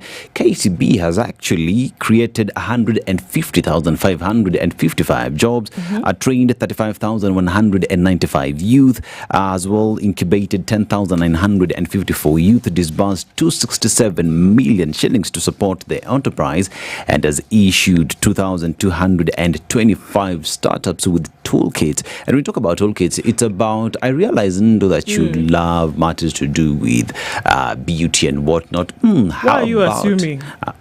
You like it actually. Maybe I'm interested in engineering and film and movies. Yeah, so if you're interested in engineering, how about I give you tools of trade, drills here and there, you know, and to make your work actually easy. And if I'm interested in makeup and whatnot, they will actually give me the makeup. They can help you out. Yes, exactly. You know, and as well as training 6,335 businesses on financial planning. All this information is available on kcbgroup.com/foundation. Fantastic. The 2GG program helping quite a number of young people and even older people around the country. Yeah. Speaking of things that do help in terms of research and making sure that we're making strides, our guest for this hour is already seated, Dr. Eva Aluvala. Right? Yes. A lot of V's and L's in there, but you know, we'll try to keep it. Is our guest this hour. She's the head of human DNA and forensic lab at KEMRI. Many words that already need definitions, but that's why you're here this morning, to be able to walk us through some of these things. So we're going to say thank you and welcome to Kenya's biggest conversation. You're in the hot seat of the Situation Room this morning, and even as we look today at DNA testing, we've heard it, we've seen it practiced. We've got a big area in Kenya at the moment whereby DNA testing has been looked at for the last 2 years, but we'll look into some of those details as we get into it. So thank you for being here this morning, and karibu sana. And thank you for having me. We welcome you in a different way to the Situation Room every day. CT Muga, who's not here today, has left us with a proverb to share with you. He goes to African countries every week, and every week he comes back with a basket of proverbs from one African country. This week we're in the country of Uganda, which, by the way, has the most lakes in Africa, closely followed by Kenya in second place. So the proverb for today, you tell us what you think about it after I let you know what that is and how you would interpret it. We give you work already, as though you don't have enough work to do at KEMRI. But we give you work to do already right off the bat. No matter how powerful you are, you can never make rain only fall over your house. Should I go again? I think I got it. Yes, yeah. What do you think about that, and how would you interpret it? Even if you can, your influence or whatever you can do will not just affect you, but it will affect a population. Yes. Wow. Yeah. It will affect everybody. Yes. Yeah. I like that. So in this case, you are the rain. In this case, you are the rain. Yeah. Great interpretation. Thank you for that this morning. So even as we get into things this morning, and we're looking at DNA testing, and when we just hear DNA testing, my mind just starts to, go into very, very many layers. But let's just get into some of those definitions first of all. What is DNA testing? Why is it important, Dr. Okay, so DNA testing, DNA is basically your genetic makeup, what you inherited from your parents. Yeah. And it can be used for identification purposes, and it can also affect your health. So if you inherit like a disease from your parents, it can affect you, and you can also transmit to your children. But the same DNA can be used for identification purposes, as may be in family relationship testing, or in cases of disaster victim identification or other forensic cases. Yeah. And so it can be used to trace origin of and maybe help with treatment and management of particular diseases or conditions. Exactly. But at the same time, it can be used to actually find who an individual is and then trace them back to their family and say, okay, maybe we have, in the case, unfortunately, of death. Exactly. Yes. It can also be used in terms of the law when you're trying to now trace an individual or see maybe who may have committed a crime. For example, a sexual assault case. Yes. Okay, so we use it for health. At the same time, we use it for the law. It seems as though you're using it, across board. So what exactly do you do? What exactly do you pick up to then be able to trace? We can do that across the three areas that we've talked about. Number one, when you look at disease, and then when you look at, looking for an individual, and then when you talk about the law, what exactly do you pick up, and then how do you now match? So DNA, we have two types of DNA. We have the genomic DNA, then you have the mitochondrial DNA. The genomic DNA is inherited 50-50. You get 50% of it from your father and 50% from your mother. But the mitochondrial DNA is exclusively inherited maternally, meaning that you can be able to trace your maternal lineage using the mitochondrial DNA. So when we have paternity disputes, what we would use is the nuclear DNA, and then you'd be trying to see the contribution that the mother has made and the contribution that the father has made the child, so that you can say that that child belongs to this man or not. Okay. But then for the mitochondrial DNA, we only use it in special cases, like missing person ID, for example, where bodies have been badly degraded and possibly the immediate relatives are not available, for example, your parents. But because it can be able to trace your maternal lineage, anyone who came from the same maternal lineage, for example, it's your cousins, uncles, as long as you have the same maternal lineage, can be used to as a reference point, so that you can be able to identify the missing person. When we talk about the DNA testing in the country and the services that are offered, for a very long time, it is a conversation that is believed to be held in elitist environments. A lot of Kenyans do not understand what all this DNA is all about, So how do we communicate these to Kenyans so that they understand that it is something that they can take advantage of because it is part of their livelihood anyway? I would say it is affordable. The service is available. It's just a walk-in, and we are able to take them through. And they should feel free to call us and maybe get more information about the testing. Yes. How do you make sure that information gets to them? We are available on our website.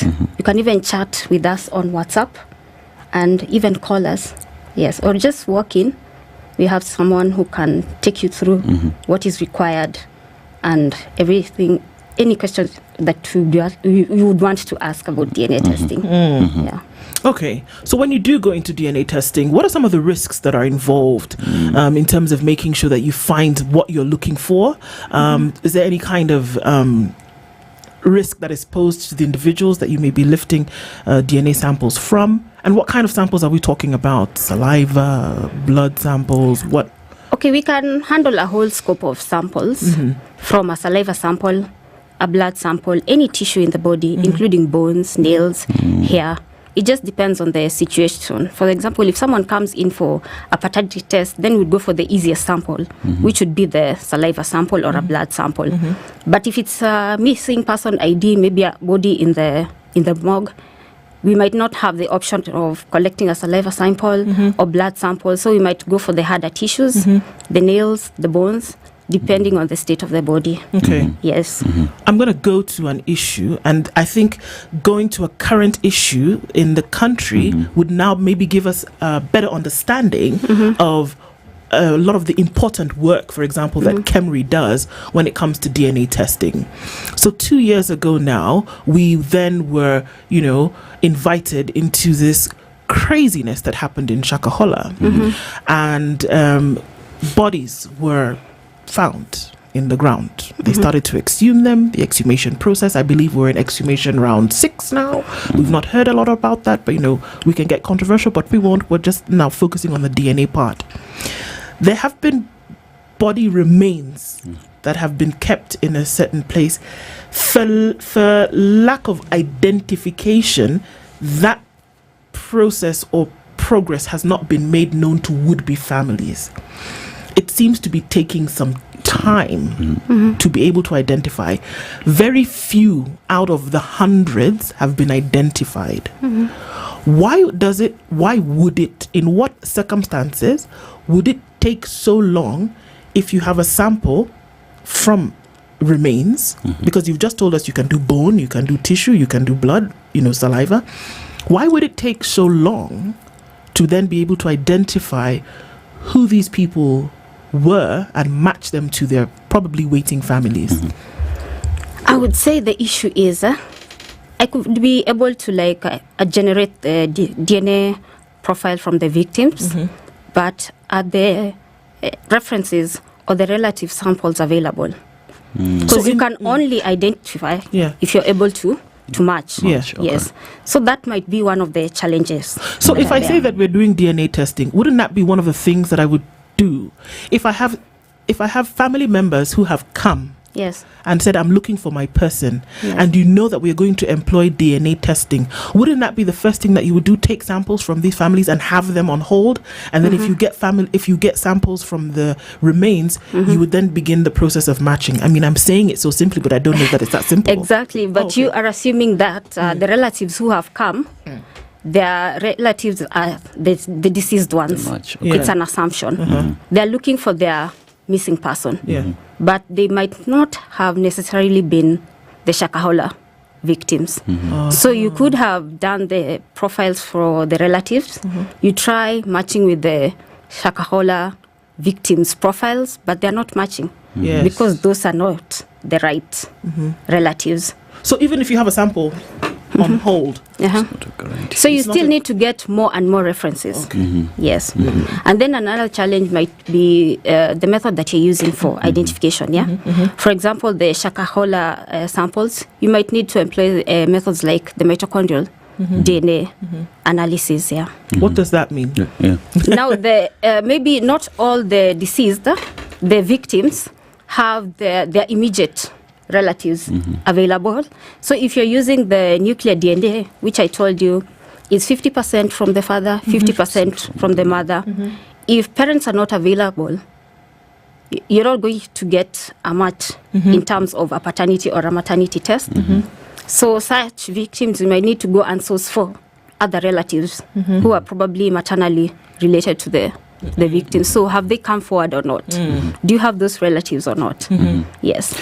But one of the things you could probably do, what we need as a country is to have a missing persons DNA database, so that in as much as you have not identified those people, the database still remains, and people can come forward even 2-3 years later, relatives, they're still looking for their people, and we can have this database in place, and you can still now profile these relatives and then now run against the established missing persons database.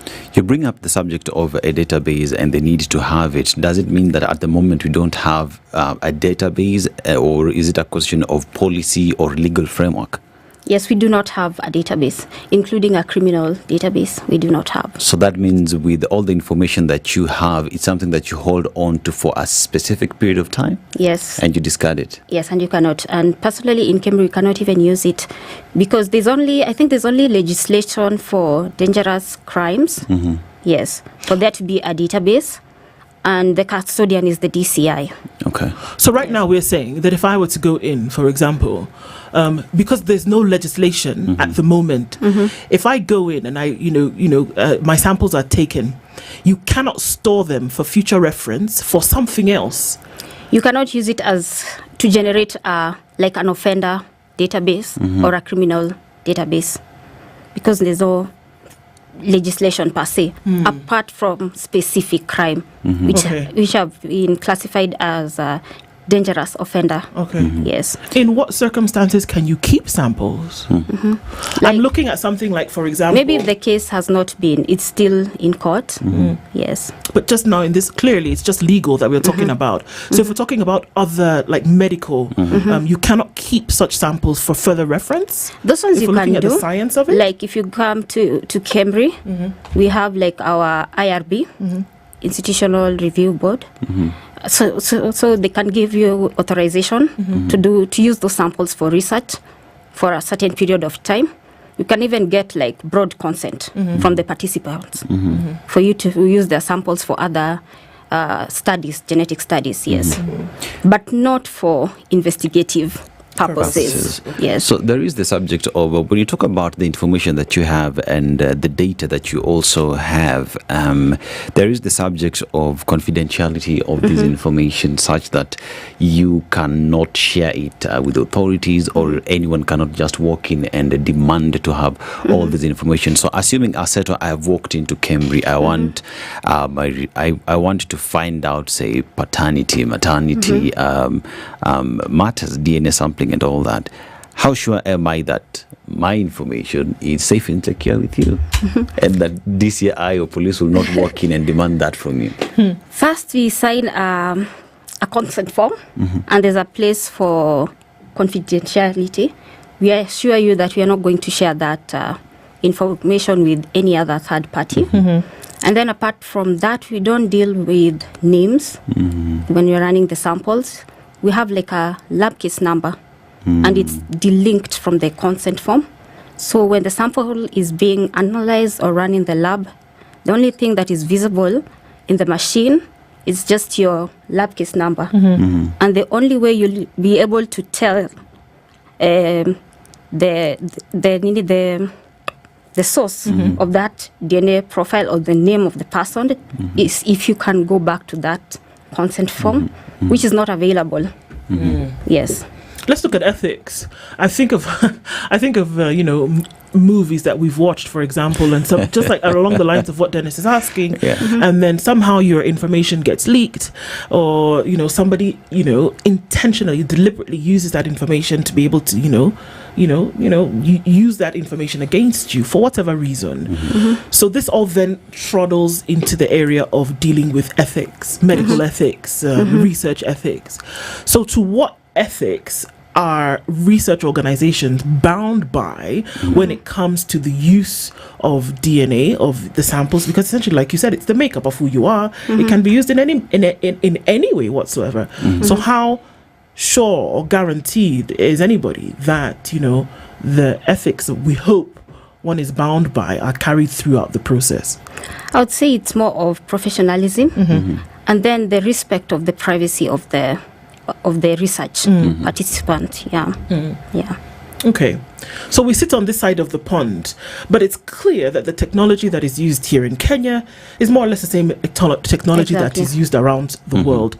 Let's talk a little bit about advancement of technology and what has actually been used and employed here that would meet the mark anywhere in the world. So how far have we been able to go in advancement of that technology to ensure that what you find is actually the right one?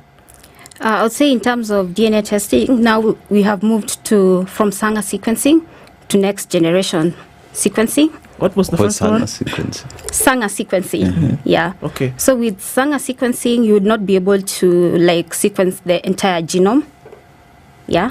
It would take so long. Yeah. For you to, for example, sequence the entire human genome. But now with NGS, you're able to sequence the entire genome and get a full picture of someone's genetic makeup. Can I take you back, Dr. Aluvala? When you talk about sequencing the genome, I know you're saying it's just rolling off your tongue as though you know what. What does that mean? Yeah, it's sequencing the genome. Yes, like getting the blueprint, like all the entire genetic makeup of what makes everything that makes you and uniquely you. Okay. Yes. So with Sanger sequencing, you could only sequence portions at a time. Yeah. So you're not able to get the entire picture. But now with the NGS approaches, you can sequence the entire genome. So that means with these NGS, I could just get into this machine and know this is what forms. Well, I don't know. They're going to put the whole. Are they going to put the whole of Dennis in the machine, or what are we doing here? No. Just a few cells. We don't need much. Yeah. It's very sensitive. Yes, but it gives a lot of data, a lot of information. Yeah. With this information that we were just discussing in here, matters to do with the DNA has been considered to be something that is only necessary or used during investigation purposes. So let's break it down and make it appear as though it is a service that is being offered to anyone at any point. And at what point would someone just walk in and say, I want to know my DNA, I want you to take me through the Sanger sequencing so that I understand who I am and what DNA, what makes me me? Is that a case? Yeah. It's not just legal. You could actually just come to Cambridge for a DNA test for personal knowledge. Yeah, which could be a paternity test. You could come to Cambridge. Yes. Sometimes we get cases of also missing persons, but it's not. Maybe the relatives are just working with the pathologist. They're unsure. And they just want us to test and confirm that missing person in the bog is theirs. So we still offer that as a service in the institute. Yeah. Okay. And as well, a matter of fine. I have received my results and everything. How do you sit down with the client to explain what it entails in them knowing their DNA references and all that, and how important it is? Because why would I come to Cambridge to have my DNA known? So first of all, we explain that even before we do the DNA test. You need to understand that there are only two outcomes. It could either be positive or negative. There's so you need to be between. So you need to be prepared.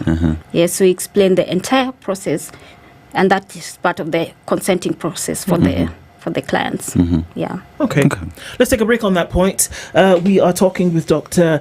Eva Aluvala, and this morning we're looking at DNA testing, of course, then trying to understand how exactly this all works, what it can be used for, and what Cambridge is doing in the world of, groundbreaking research to ensure that across fields that you're able to make sure that the very makeup that you're looking for can actually be found.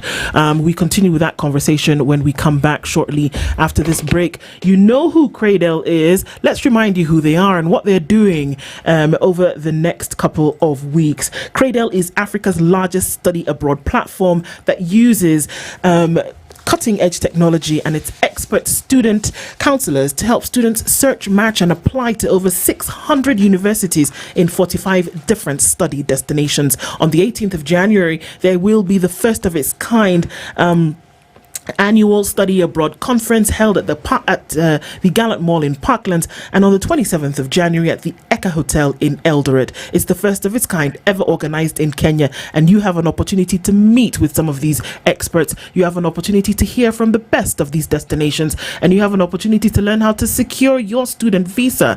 You can register. You need to in order to get an invitation. It is free to attend. Register on www.cradle.com or call 0799 000 444.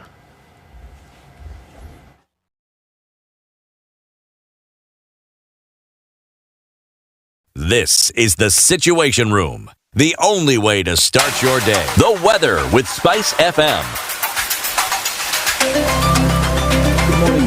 The weather in Nairobi, the sun is slowly peeping through, but experiencing highs of 24 degrees and lows of 13 degrees in Nairobi, highs of 30 degrees and lows of 13 degrees in Kakamega County, in Mombasa City, highs of 32 degrees and lows of 25 degrees, and in Nyeri Town, highs of 26 degrees and lows of 10 degrees, in Nakuru City, highs of 27 degrees and lows of 12 degrees, and let's cross the borders to Johannesburg, South Africa, highs of 24 degrees and lows of 16 degrees, in Kinshasa, Congo, DRC, highs of 31 degrees and lows of 23 degrees, and in Addis Ababa, Ethiopia, highs of 23 degrees and lows of 8 degrees, and in China, highs of 2 degrees and lows of negative 7 degrees, pretty cold in China there, and in London, United Kingdom, highs of 8 degrees and lows of 4 degrees. That is the weather. These are Good Morning.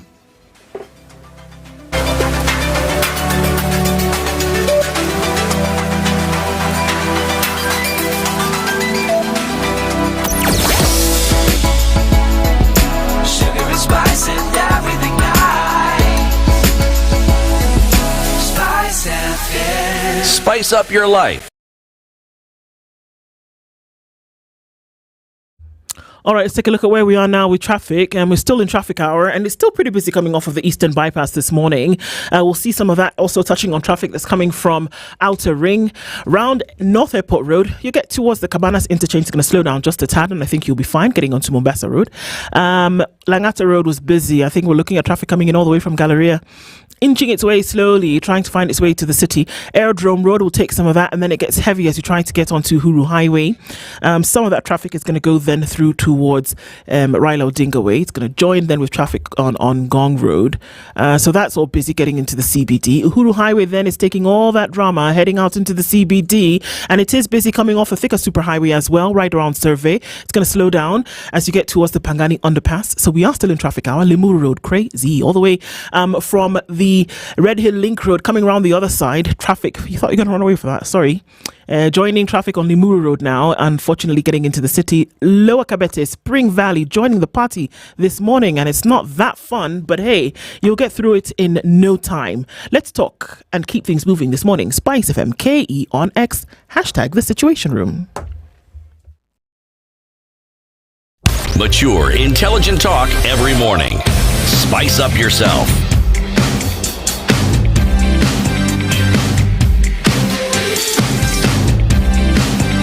Mornings done right. 94.4 Spice FM, Nairobi. All right, we continue at 25 minutes to 9 o'clock, 25 minutes left in this conversation that we are having this morning with Dr. Eva Aluvala. She's the head of the Human DNA and Forensic Lab in Kemri.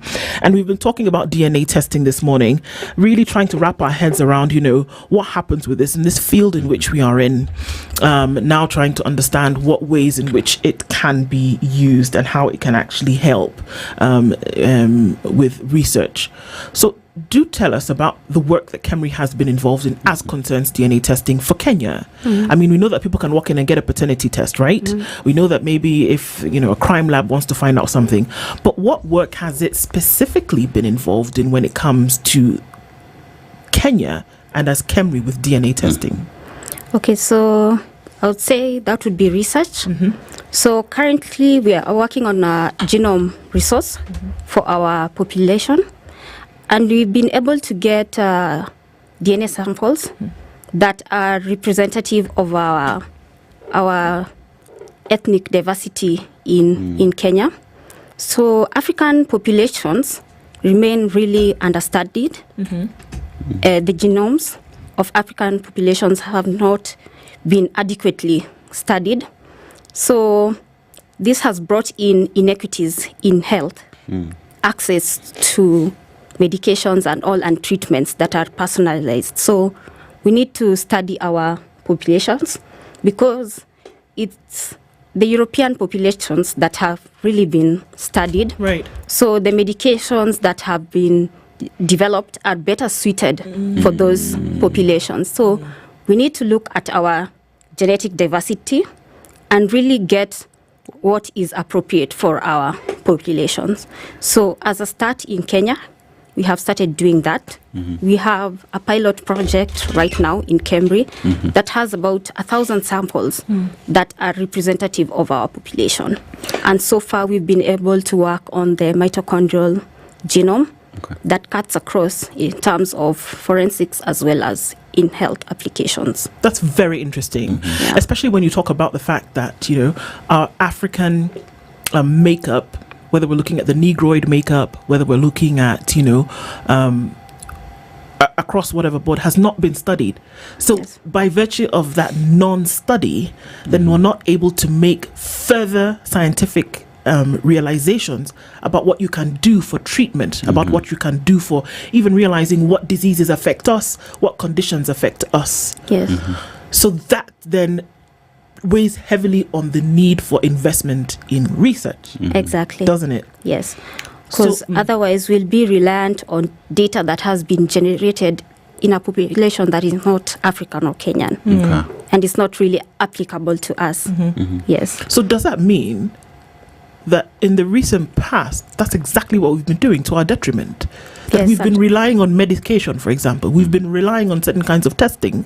Yes. That essentially is a far cry from who we are in terms of a makeup. Exactly. In terms of even adverse reactions, how you respond to the drugs, for example. Yes. Yes, because they have not been studied in this population. We have not looked at our variations. Yes. Yeah, and you talk about DNA and healthcare, and with that you also bring about the subject of understanding who we are, what diseases affect us most, and how to be able to even produce medicine and drugs that are best suited for us. Now, with all this information that is out there and what KEMRI is doing, one would assume that the government is fully participating in this process and this progress, including other partners. So in terms of just the government taking center stage in making sure that we have this knowledge on who our people are, that we are investing as well in medication that would best suit our people. Is that the case? Is that the conversation you're having with the government? We are still far from it, as I said. We're just at the pilot stage. Yes, and funding is actually an issue at the moment. Yes. Who's funding? It's the government. Yes, for the pilot phase. Yes, but it was just like, it's a small grant, and you're not able to sequence the entire genome. Yes. Why? And get the full picture. It's expensive. It's costly. I'm sorry, I think the why is not in terms of why that can't be done, but the why is there no comprehension of how important this is. Because it took 2 seconds for me to see it. I can see how you would be able to, you need to make the connect between something as pertinent as health in the country or in the region or across the continent, that I can see it immediately, that I can understand that if you do research into these particular fields, a number of the issues that you deal with later on that are really expensive when it comes to healthcare can actually be taken care of. I can see that. So why do you think that then there is, it can't just be the expense alone? Is there an understanding, a comprehension that if you nip it in the bud at the very beginning, you save yourself the burden and the expense later down the road, I would assume? Yes. I think maybe there's more need to have advocacy, awareness, create awareness, more awareness. Maybe there's a disconnect between the scientists, the public, and probably the government as well.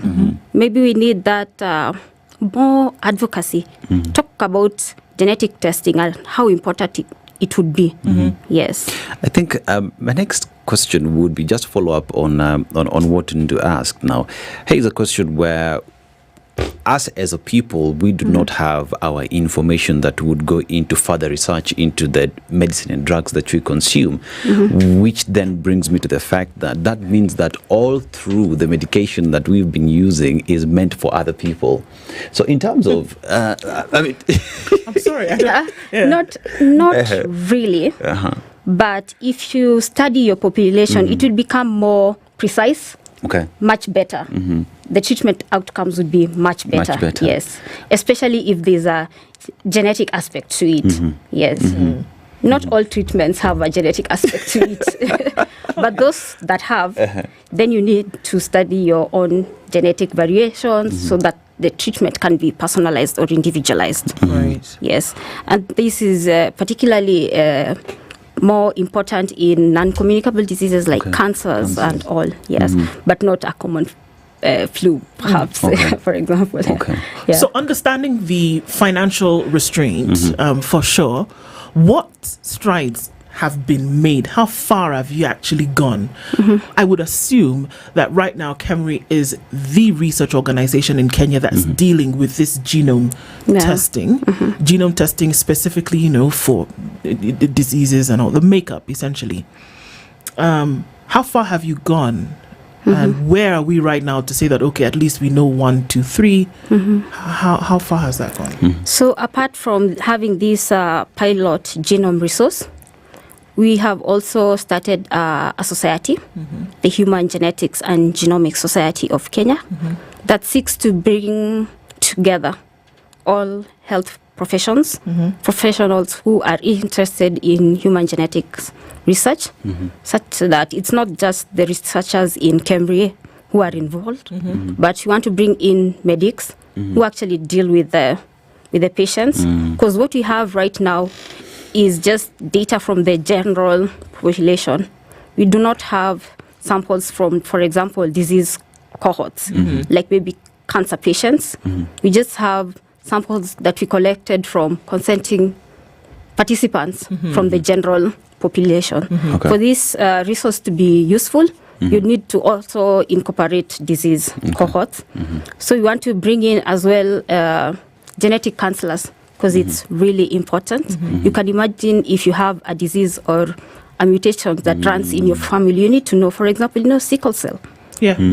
People need to be aware, but you need another level of a professional to discuss this with you so that you understand, like genetic counselors. So we want genetic counselors, we want pharmacists, all those people to come together. And then perhaps you can be able to do like bigger grants, attract bigger funding, then you'll be able to do this kind of research. All right. Doc, because you cannot operate in silos. Okay, sorry. The research scientists cannot just work alone without the doctor, the genetic counselor. Okay. Yes, we all need to work together for this to be effective. Right. Yeah. Now, Doc, there are a lot of questions that our people are asking here. Let me just go through what they're asking now. Chris Maura, why is DNA test expensive in Kenya? The same test is a fraction of what Kenyan hospitals charge.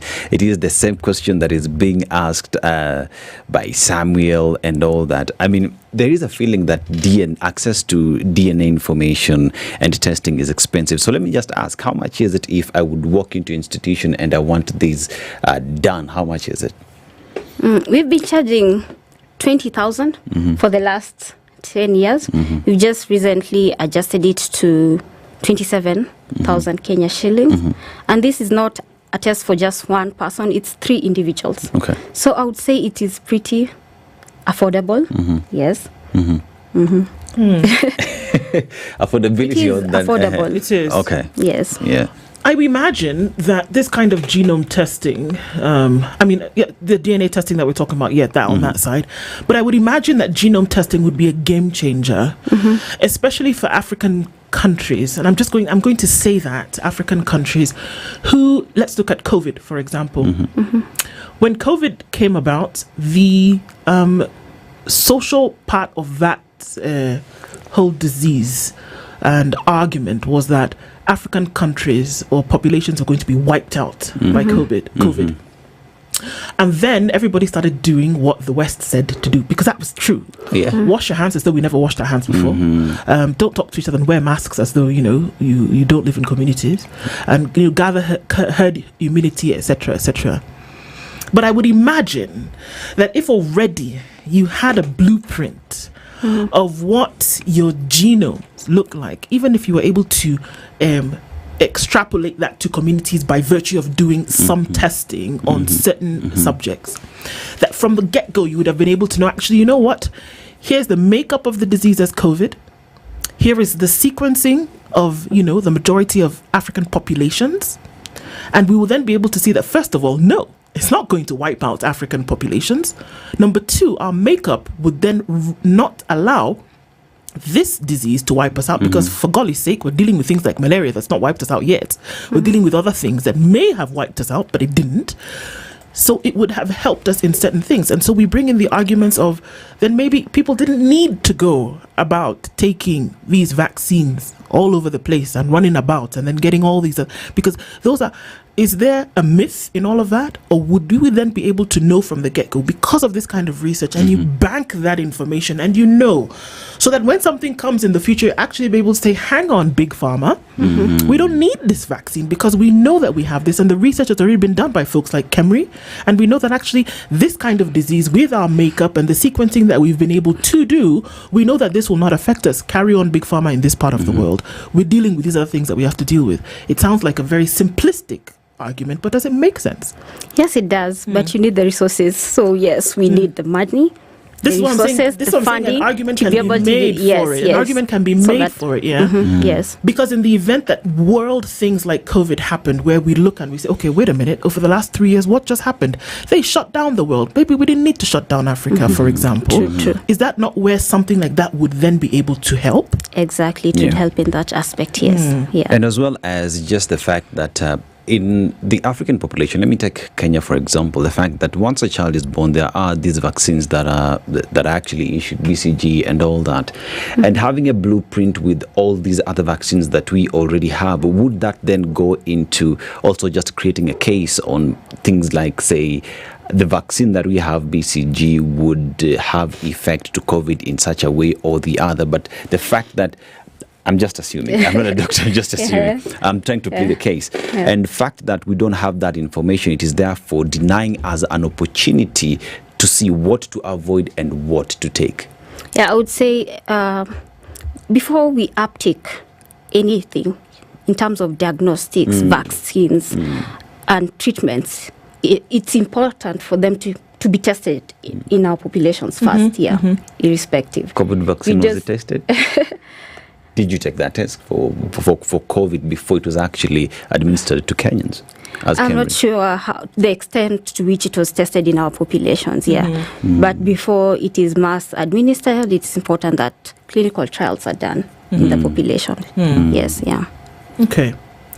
What would the future, and future could be tomorrow, future could be 6 months from now, but what does it look like in then being able to, really harness the results of this research and what it would actually be able to do for our populations? It takes time.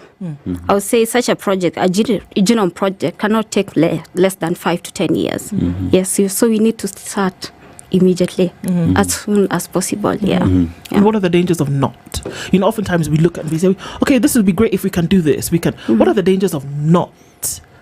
We miss out on the benefits of genome research. Precision medicine. Yes, you're exposing our population to possible adverse effects. Inappropriate treatments and all. When you talk about precision medicine, just paint a picture of what that means. So say take a certain disease and precision medicine. What does that mean? I'd probably give an example of reaction to a drug. You have like 3 categories.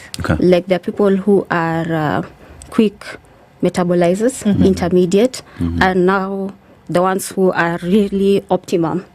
So you cannot just say a certain dose would work for everyone, like a blanket dose. But depending on your genetic variation, then you can determine whether someone is an intermediate, a quick, or the optimal metabolizer. So if you give someone who is a quick metabolizer a dose for a low dose, then it's like you are underdosing them. But someone who is what is the opposite now? Someone who is a slow metabolizer, and then you give them like a high dose, it's like an overdose. So the treatment outcome is not the same. How would you know who was quick, slow? You characterize their drug metabolizing enzymes, so that you know this person is a quick metabolizer or not. Okay. Yes. At what level, at what stage would you do that though? Because we're talking about medication, essentially, or vaccine or whatever. At what stage would you do that to be able to know, okay, this person is, what part of the conversation would this come in? I don't think in Kenya we have reached that level. I'm not a medic, I don't work in the hospital, but those tests can be done before treatment is administered. Just the same way we would go for like a stool test, a malaria test. Yes, or even prior. If you're able to get like your genome sequence or some of those sequence prior, then the doctors can have your medical records. Yes. So I'm assuming this is pretty important information even for me personally, in such that I come to Cambry, I go through all the sequencing and I get this data that I need, so that the next time I go for my education, I can present this to my doctor and tell them I am a fast metabolizer or slow metabolizer, and this would be the proper prescription of drugs that would work best for me. That is information that say I need for me to get the best results from treatment. Yes, but I think the best approach would be not on a research side. This just need to be integrated in hospitals. Because you can imagine trying to present results to your doctor and telling them and trying to guide them. I believe that information needs to be part of your medical records in hospital. Yeah, that's interesting as you say that, though. Part of your medical records in hospital. But when we look at disease prevention, there is the whole aspect of 100% prevention, and I'll share that we have heard of famous cases where something like breast cancer that is one of the hereditary cancers, right? And that having taken this DNA test and compared with women in your lineage. You know that you're probably next in line to develop breast cancer just because of the lineage, hereditary lineage. So you go in, we heard cases of this, you go in and have, and it could even be ovarian cancer. And because of the results of that DNA testing and the linkages that have been made, you go in and have, a hysterectomy for ovarian cancer, or you go in and have, what is the one for breast cancer? Mastectomy. Right. You go in and have a mastectomy. So we're looking at ways in which this particular DNA testing can help you with 100% prevention of a cancer, for example. Yes. Is this one of the ways in which we're seeing this can work when you talk about having these tests then available at hospital when you go in for prevention screening, for example? Exactly. Yes. It can prevent. And this would also apply, for example, in sickle cell cases, because you could be a carrier as well of the disease. Maybe you want to get married and you're in a population where many people are carriers. So there's a high chance that you might also marry someone who is a carrier. But if you do the screening, then you'll be aware. And if your partner also does the screening, then you will be aware if they are carrier of the disease as well. You could still have children, but maybe you are more aware, or you could avoid having kids. Yes. That's interesting because I do know that in parts of Nigeria where the sickle cell burden is very high, that particular DNA testing is carried out, and it's actually put on of course, with the confidentiality, it's put on your form, not to prohibit you from entering into this relationship, but for making you aware of, the possible outcomes if you were to then, have children with this other person in terms of what could happen if you were a carrier, if you were not, Yeah, because if you're a carrier, you're not sick. But if your partner is not a carrier, then you'll have healthy children. Some could be carriers and some are not. Yes. Yeah. And I look at a situation where with all this information that you have brings then the government and the need to have all this information, or the need to have these be backed by a certain policy in these fields, such that if I go for say a medical checkup, perhaps there is a way that I'm protected by the law that this information is in my medical file, so that at any point I go to a hospital anywhere in this country, there is a database that a doctor would just get into and access this information, and I get treated. Would that be the correct way to go? I don't know. Yeah, I believe so, but we are a long way from that. Yes, What would your hope be? And I ask this question when we look at implementation, whether it's at a government policy level or whether it's at a research policy level. What would your hope be of implementation of some of these things in the next 1 year? What would you want to see? You talk about research, 1 year may be very short. In the next 5-10 years, where would you hope to see that this DNA testing, for example, has taken even Kenya, looking at regions? Where would you hope it would go in that period of time? I hope that it can be integrated into medical care, yes, so that we don't look at it as just research level. Only the patients who are recruited into research studies, but even patients who go to hospitals are able to access these tests. For the doctors to now be informed of the most appropriate treatments to administer to their patients. And then really lastly, what would it take because I think when we talk about medical care, when we talk about research, one of the big issues is cost. What would it take to reduce some of these costs? Yes. I mean, what was the price of a DNA test you said again? 27,000 shillings. My goodness. You know, for a lot of people, for healthcare seeking behavior, that is a fortune. You know, but here we are also saying that there's certain things that you can avoid if you had the sequence, if you knew. What would it take to reduce some of these costs? I think if we have like reference laboratories, it would really help, because most of the times the costs are high because you're trying to test one sample. But if you're able to batch them up and run many samples at the same time, then the prices automatically come down. So instead of having small laboratories trying to do this testing all over the place, it would be nice to have a national genome center, a national genome lab or something, where all the samples that require genetic testing can be sent to. It becomes cost effective. Yes. And also the turnaround time much faster. Reduces, yeah. Indeed. Dr. Eva Aluvala, thank you very much for being here this morning. I mean, really interesting and being able to understand how some of these things work. Dr. Aluvala is the head of Human DNA and Forensic Lab, KEMRI. Thank you very much for being here this morning. Good morning. It's 9 a.m.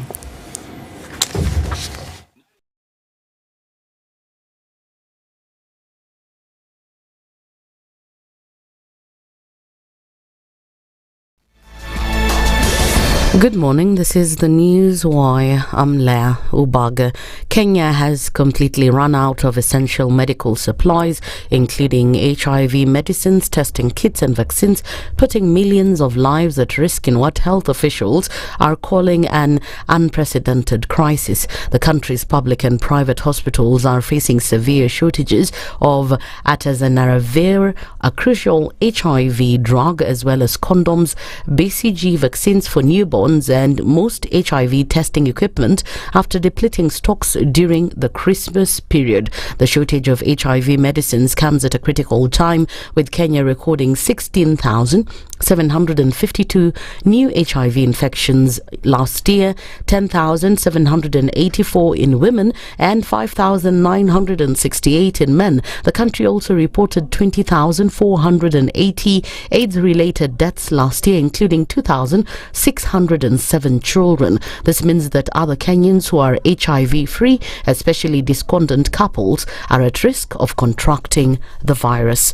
Public Service Cabinet Secretary Justin Muturi says he does not fear being sacked by President William Ruto for speaking out against the administration's handling of the abduction crisis in the country. Muturi says he doesn't have any fears, as all he did was raise concerns that more than 6 months after his son and other children or youth have faced abduction ordeals, there's been no arrest made. On Sunday, Muturi publicly broke ranks with the government in which he serves and demanded an end to extrajudicial operations targeting perceived enemies and critics of Kenya Kwanza regime.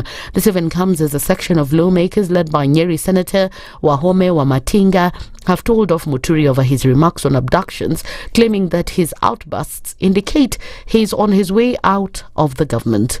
Indeed, it's very surprising to hear a minister who sat in the Justice Ministry as the AG does not understand the protocols of how you go about addressing such issues. We could have expected the Muturi to go and record statement, even report, because he knows how the government works, to go and report who is abducting who and where are the abductees. And after that, we wanted him to take what you call collective responsibility in terms of him being in the executive, other than saying that he's spilling the beans. Only that we know the fact of the matter is he's bitter because of the entry of the other cabinet colleagues in the former regime. Any person of that stature is entitled to his personal opinion. However, it is wrong for him to come and air the views from outside when he has a privilege which Kenyans doesn't have to sit in cabinet. He sits in cabinet where he can discuss with president, where he can raise those issues in cabinet. The highest decision-making organ in the Republic of Kenya is cabinet. Hawa watu hawajui Justin Muturi. Nyinyi mnajua Muturi ni nani? Hawajui, they are not concerned. So why should I talk about him and what he said? Wacha tuongee, hawa watu wanataka kusikia nikiongea mambo ya maji. maji. DCI detectives have arrested 3 suspects linked to the murder of acting Kilifi IBC elections manager Asha Bubakar. The DCI says they've recovered the son's phone and other items as investigations continue. The easiest sample for a paternity test is saliva or blood. DNA head Camry, that is Eva Aluvala, says it is however a bit different when it's a case of a missing person.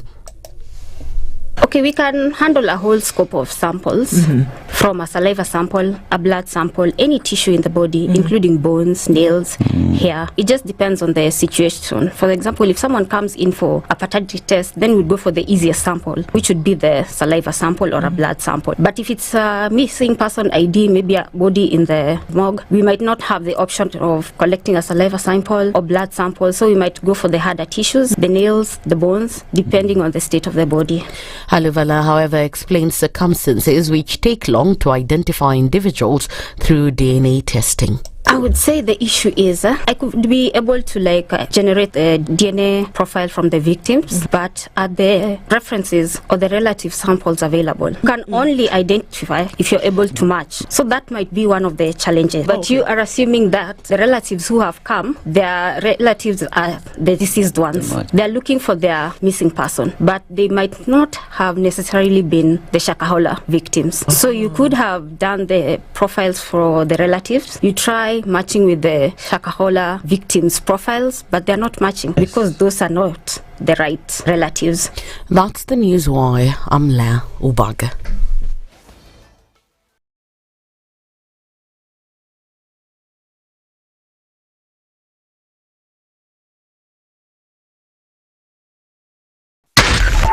.4 Spice FM, Nairobi.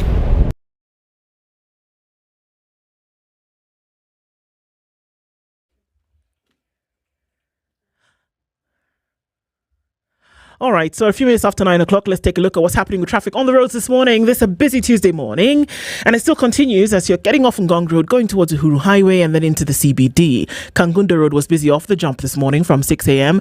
And we're also looking at traffic still continuing on the Thika Superhighway going towards the CBD. Let's take a look at what's coming off of Waiyaki Way, Spring Valley and Lower Kabete. There's a whole beehive of activity there. And on Langata Road, still continues a little bit here and there. Manageable, I think. So between the Nyeri Stadium roundabout and then heading towards Haile Selassie at the junction, that whole area is going to be busy for a minute. And a quick look at the Eastern Bypass, maybe a little bit, some traffic still there. Yes, there is. But again, we should be able to get through without a scratch. And we're keeping eyes on all of this. Let's talk on SpiceFM KE on X, hashtag the Situation Room.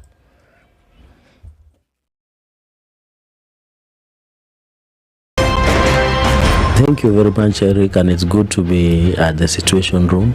Always a pleasure coming here. This is the most challenging interview panel in Kenya. You guys are very well informed, and as you can see, Charles today, very philosophical. To be poor in this country is the greatest sin you can commit, not just from a legal perspective, but from life generally. It is very, very skewed. We've just heard on the floor of Parliament, just most recently, a leader within the ODM saying that Sisi ni ng'ombe is a baba. Yeah. Which means that you're willing to be milked dry.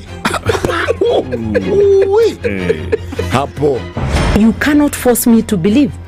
I'll give way. If it's a land that I'm told to return to you, I will. Okay? Because the court has said so. But I'll continue saying, hawa watu wamenirusha. That's all that I'm doing. The Situation Room, Kenya's biggest conversation. Mature, intelligent talk every morning. Spice up yourself.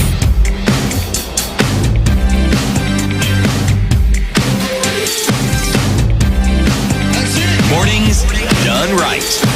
94.4 Spice. Good morning. At 7 minutes after 9 o'clock, the conversations continue on Kenya's biggest conversation this morning. I know you've been clicking in onto our live streams through the morning on YouTube and Facebook, and we continue also with our audiences on KTN. All right, so we're getting into it this morning with further conversations. And our guest this hour. No stranger to the hot seat of the Situation Room, but she's here. And nominated Senator Gloria Orwoba is...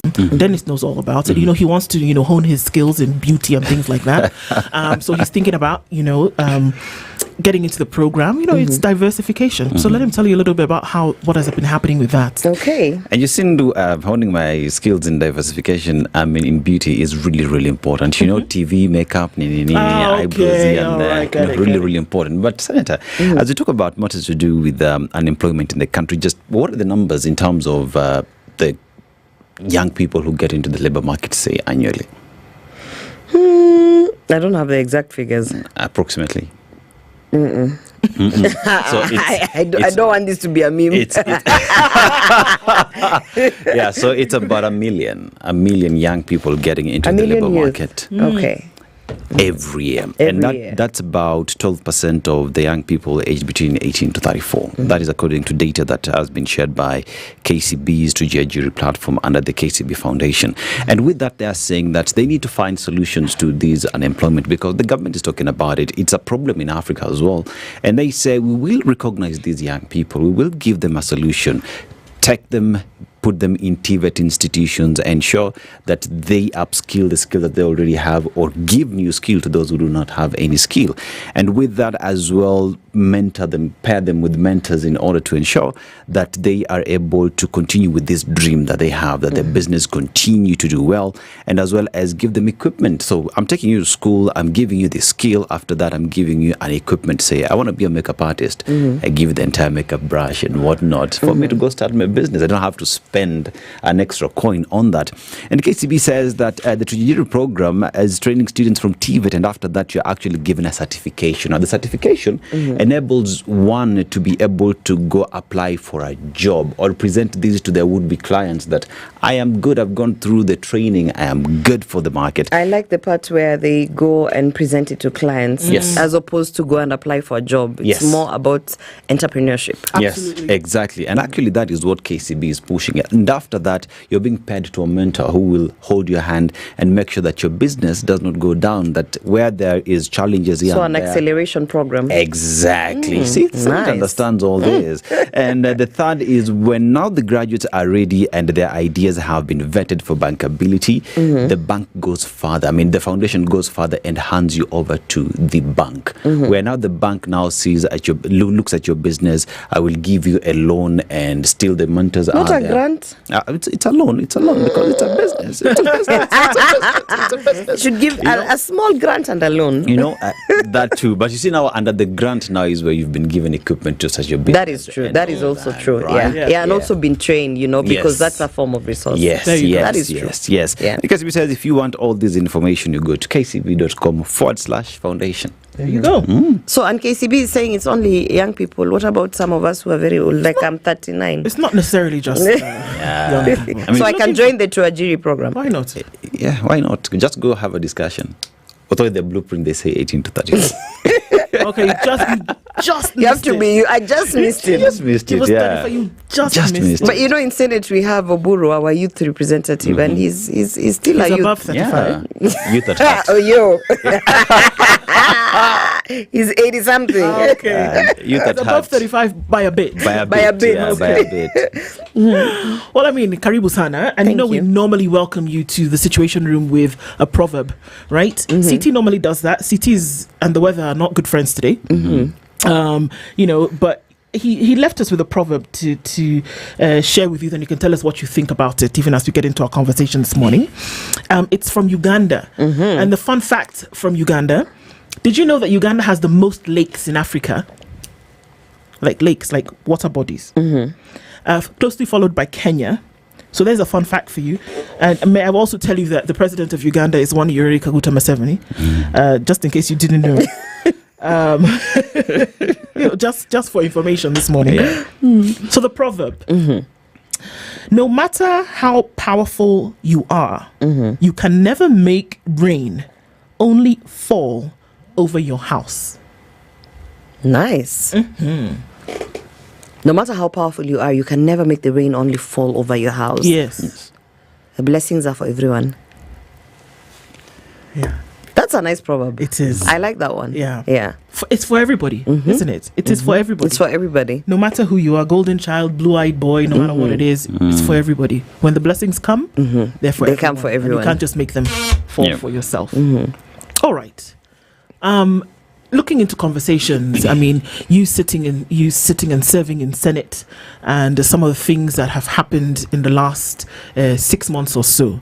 One of those big issues that we looked at, and it's still being looked at, I believe there has been a task force now that has been a working group. Okay, a working group. Yeah, 42 member. To look at issues of femicide, look at issues of gender-based violence, but the femicide one was a big one. Let's take a few steps back into that journey and say, okay, we got to the point whereby everybody was, saying, too many women then being killed in Kenya. Whether they were being killed because they were women, I think is a kind of a different conversation. But the fact that women were being killed now then became an issue to be looked into. Before that, we saw you and continue to see you very, very vocal about menstruation and sanitary rights for girls and women. And to say that, no, it is not something you choose. It is something that you are by virtue of the fact that you're a woman. And yes, those rights ought to be protected and provided for. So then we get to the place whereby all of these conversations around these things are happening at the same time. And we're just caught in the headspin of where we are. That it takes or took the intervention of government at a very high level to say, okay, guys, let's look into this thing and see what the problem is. Where are we? I think, first of all, that it's only in 2025 that we have had a government that has said, oh my goodness, let us now, isolate this issue and look at it on its own. That should tell you something. It means that women have been, talking for years and years, decades even, and our rights and, right to security, right to dignity, our rights have actually been violated for decades. And it's only in this regime that, someone has said, okay, fine, we finally had you, and maybe let us resource, maybe let us put 100 million, maybe let us put a task force. I know that there has been a lot of working groups in the past, but the thing is, I kind of come from the opinion of there's nothing new under the sun. We have had so many working groups, we've had so many reports written, we have so many proposals that have been submitted, but what we don't have is we are not intentional in actually putting those reports into action. We are not intentional. So I am not so excited about the working group. It's not something I'm like, oh, finally a working group. No, because we've had so many. I'm actually not so excited about the fact that 100 million has been put out just to deal with gender-based violence. I would be excited to see how we are spending that money, because our problem as Kenyans is the intent. We are the smartest probably in the region. We are the most educated. We are the most self-driven population. I just wonder why we are not intentional in some of these things. So, for instance, now you will see, and I have spoken about it, and I have chosen this will be the hill that I die on.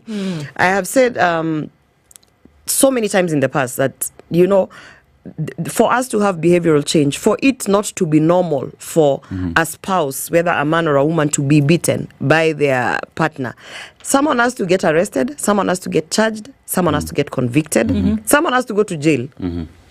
When that happens, and repeatedly to all the perpetrators of gender-based violence, of femicide, then you're not going to have to put up any billboards to say, let's stop GBV. You're not going to have to go on radio to talk about GBV, because people will be watching and people will know, I'm going to get arrested, I'm going to get convicted, I will spend time in jail.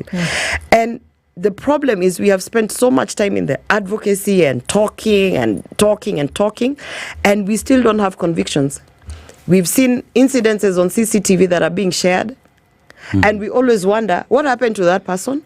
I was involved in one of the incidences last year where there was a Nigerian individual who was beating a woman on a wheelchair.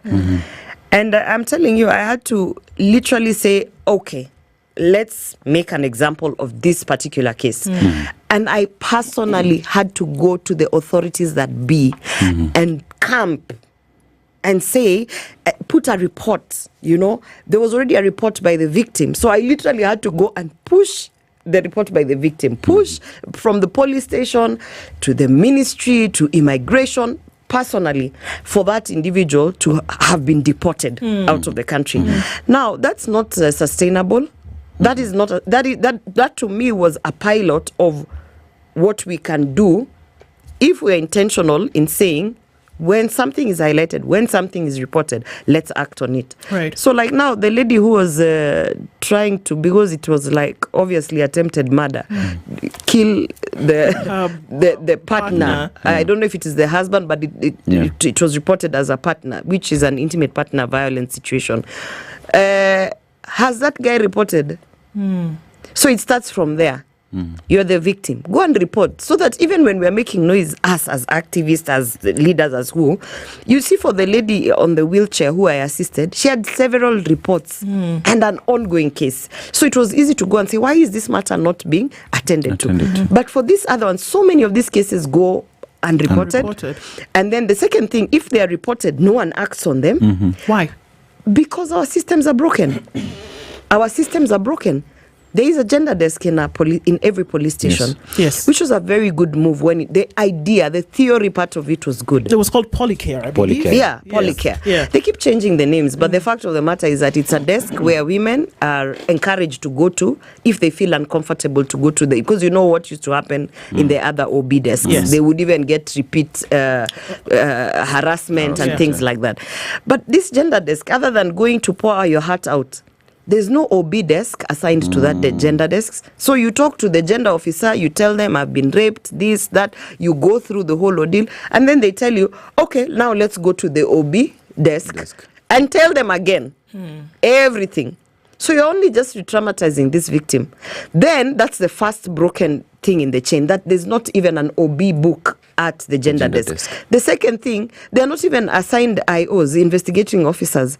If they are assigned investigating officers, those investigating officers, as I have come to learn in the different cases, actually don't take those cases seriously. And that is the reason why they don't record.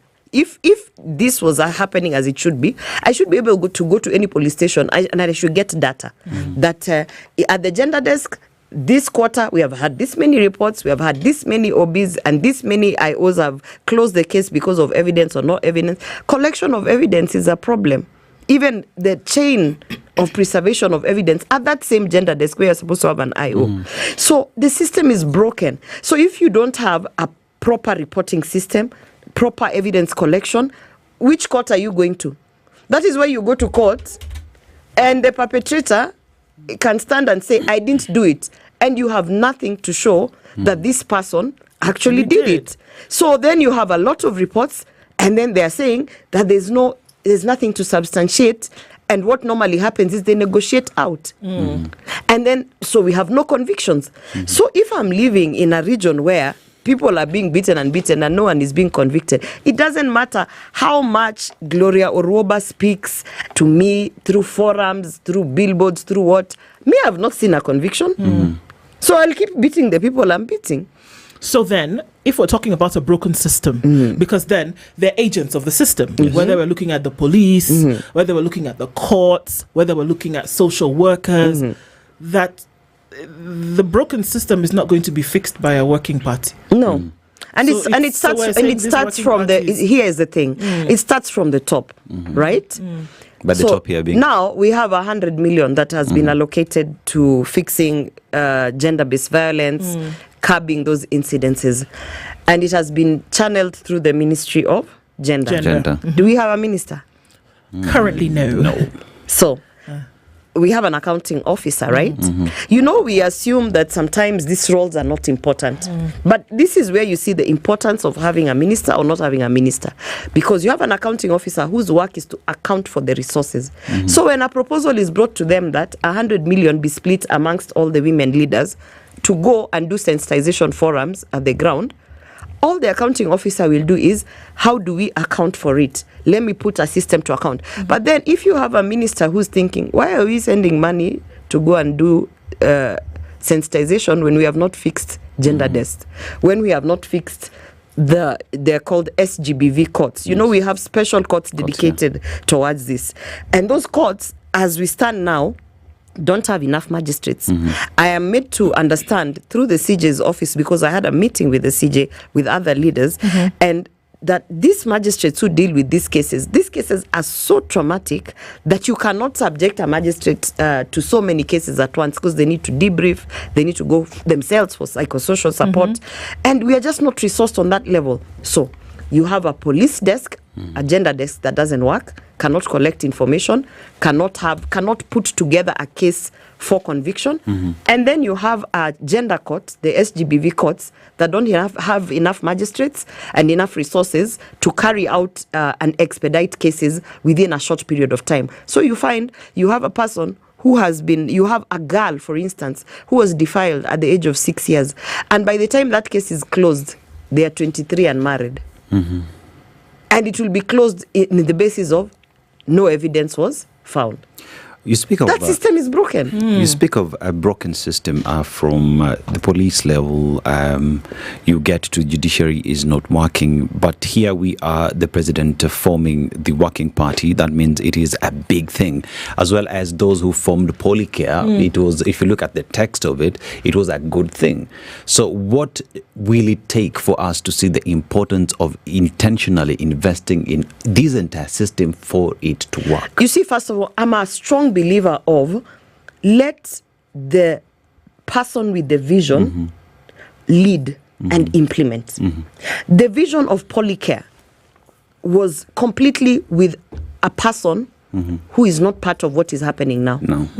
You see, if you give me your thoughts and your idea, how I implement that is not the same way as how you will implement it. Unless, of course, I'm very, very passionate about it and I've understood it.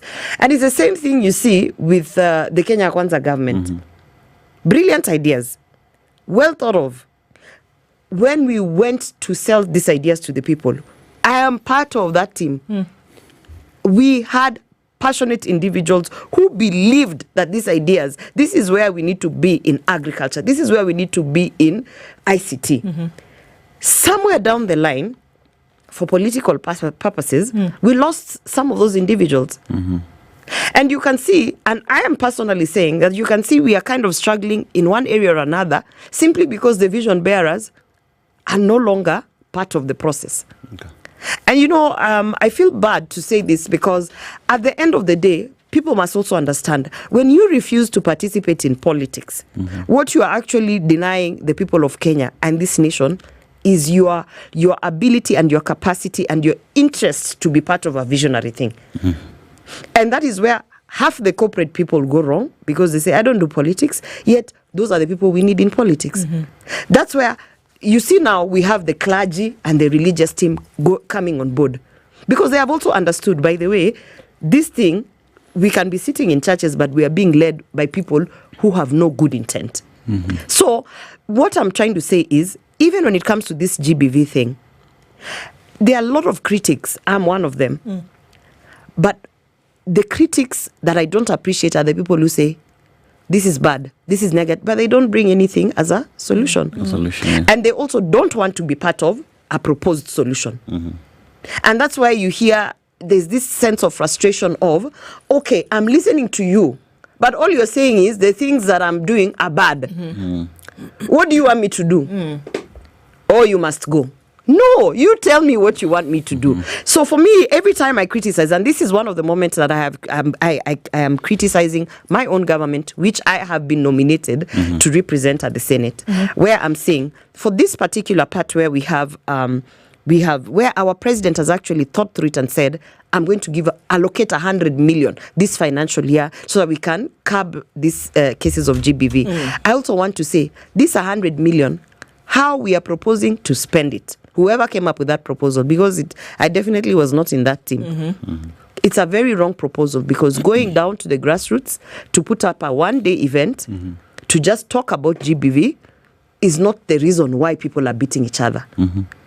The priority right now should be fix the broken system, and then perhaps step 2, Once that system is fixed, go to the advocacy. So are you extrapolating that example to say that, whether we look at GBV today, whether we look at health, whether we look at education, whether you look at security, across board, that unfortunately the implementors or the implementation mechanisms are actually the wrong ones then being applied? And if not the wrong ones, I will say the strategy might be correct, but the individual carrying out the implementation might not have as much zeal. A good example is SHA. It took a lot of intervention from people who understood what the president was trying to do for us to even turn that ship around. Because when you have someone who doesn't believe in the system on the onset, implementing something that you're giving them, they're not going to do the right thing. They'll be saying, have you ever gone to, like someone will come to SpiceFM and say, it's even cold here. And they have come. And they have come to the show. Yeah. So how are they going to have a good show? So my thing is, it's okay to criticize. And I'm not shy to say this, even to my followers on social media. Yeah, criticize me, but tell me, Gloria, what you're doing is wrong. I feel instead you should be doing ABCD. Because you can't know what is wrong unless you have an alternative. Right. And if you don't have an alternative, you have no moral authority to criticize. Yeah. Do you think that when somebody's going off, if a ship is being steered and the ship is being steered in the wrong direction, do you think that the captain of the ship is aware that we're going in the wrong direction? It depends. It depends. Can they not see clearly? This is the map. You see, like me, they have the reading. Let me give you an example. Going off, like me, when I took this campaign of period poverty to end period poverty to the public, about 2 years ago, my vision was so huge. I'm talking about museums, menstruation museums. You see, museums of Kenya. When people go there to see how we started off this country, cradle of mankind, whatever, all those things in the museum. In my thinking, there should be a section of menstruation. And the whole, how even tampons came about and everything. When I had that vision at the beginning, there's nothing you could tell me. You would not convince me that we cannot have a museum. There's no amount of telling, because for me it was like, you people are not seeing this. This is the beginning of life. This is what everyone needs to know.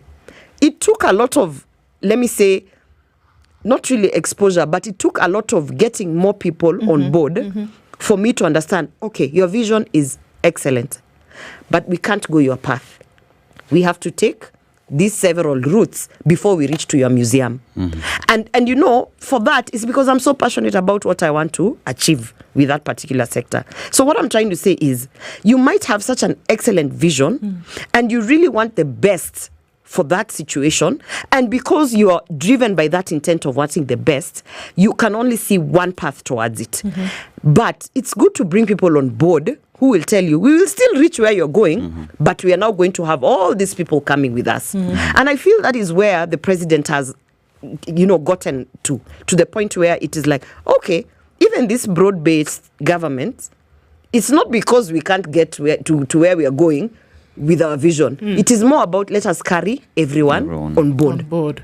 And that when you do that, what it happens is it opens up, then you start realizing, so even this affordable housing, by the way, not only can we do the standard design so that we can open the Juakali sector, you mean we can even get into the air conditioning and blah, blah, blah, because someone else has come on board and said, why are you guys not doing ABCD? So I feel the idea of carrying everyone on board should not be underrated. And people might say that it is a bread-based government, but they have no idea, for instance, what people like Mbadi have brought on board. I have interacted with the CS Mbadi, and I was like, wow, you mean he's so brilliant. So if he had not been made a CS, you would never have... I would never have... You would never have been privy to his brilliance. Number one, I would never... Where would I have gotten him?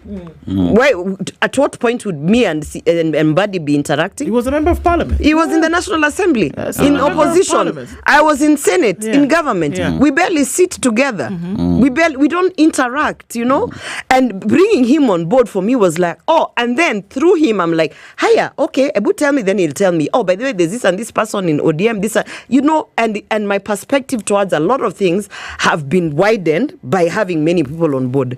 So I would just say, we need to give things a chance.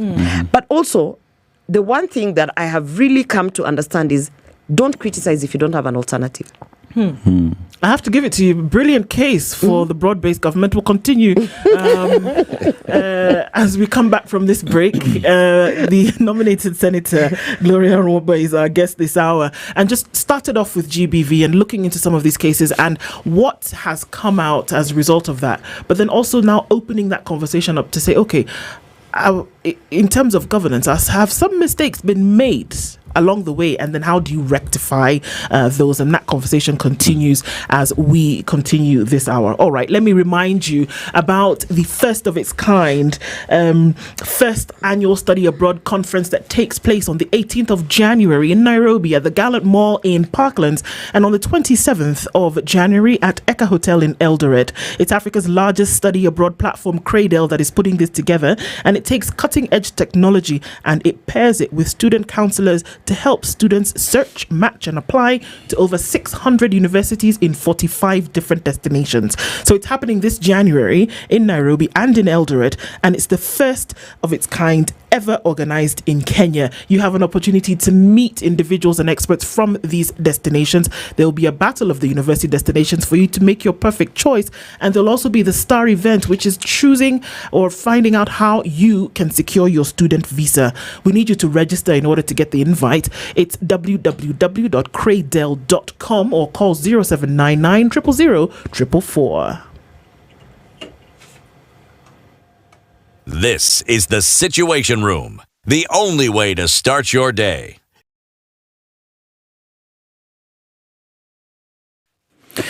And the weather this hour in Nairobi, you're experiencing highs of 24 degrees and lows of 13 degrees. In Kakamega County, highs of 30 degrees and lows of 13 degrees. Down to the coast, Mombasa, highs of 32 degrees and lows of 25 degrees. In Nyeri Town, highs of 26 degrees and lows of 10 degrees. In Kisumu City, highs of 31 degrees and lows of 18 degrees. In Nakuru City, highs of 27 degrees and lows of 12 degrees. But across the borders to Addis Ababa, Ethiopia, highs of 23 degrees and lows of 8 degrees. And in Dar es Salaam, Tanzania, highs of 31 degrees and lows of 27 degrees. In Mogadishu, that is in Somalia, highs of 31 degrees and lows of 23 degrees. In China, highs of 2 degrees and lows of -7 degrees. And in London, United Kingdom, highs of 8 degrees and lows of 4 degrees. That is the weather these are.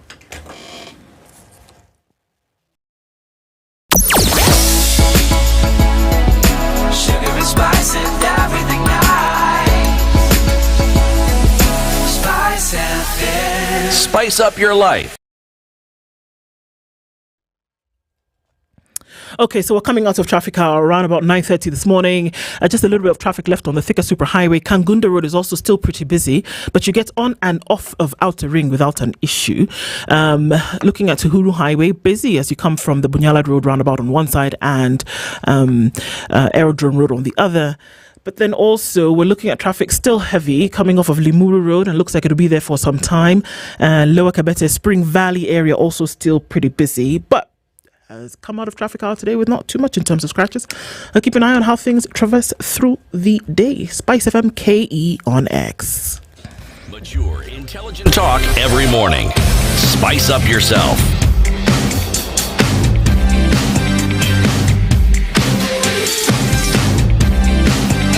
Mornings done right.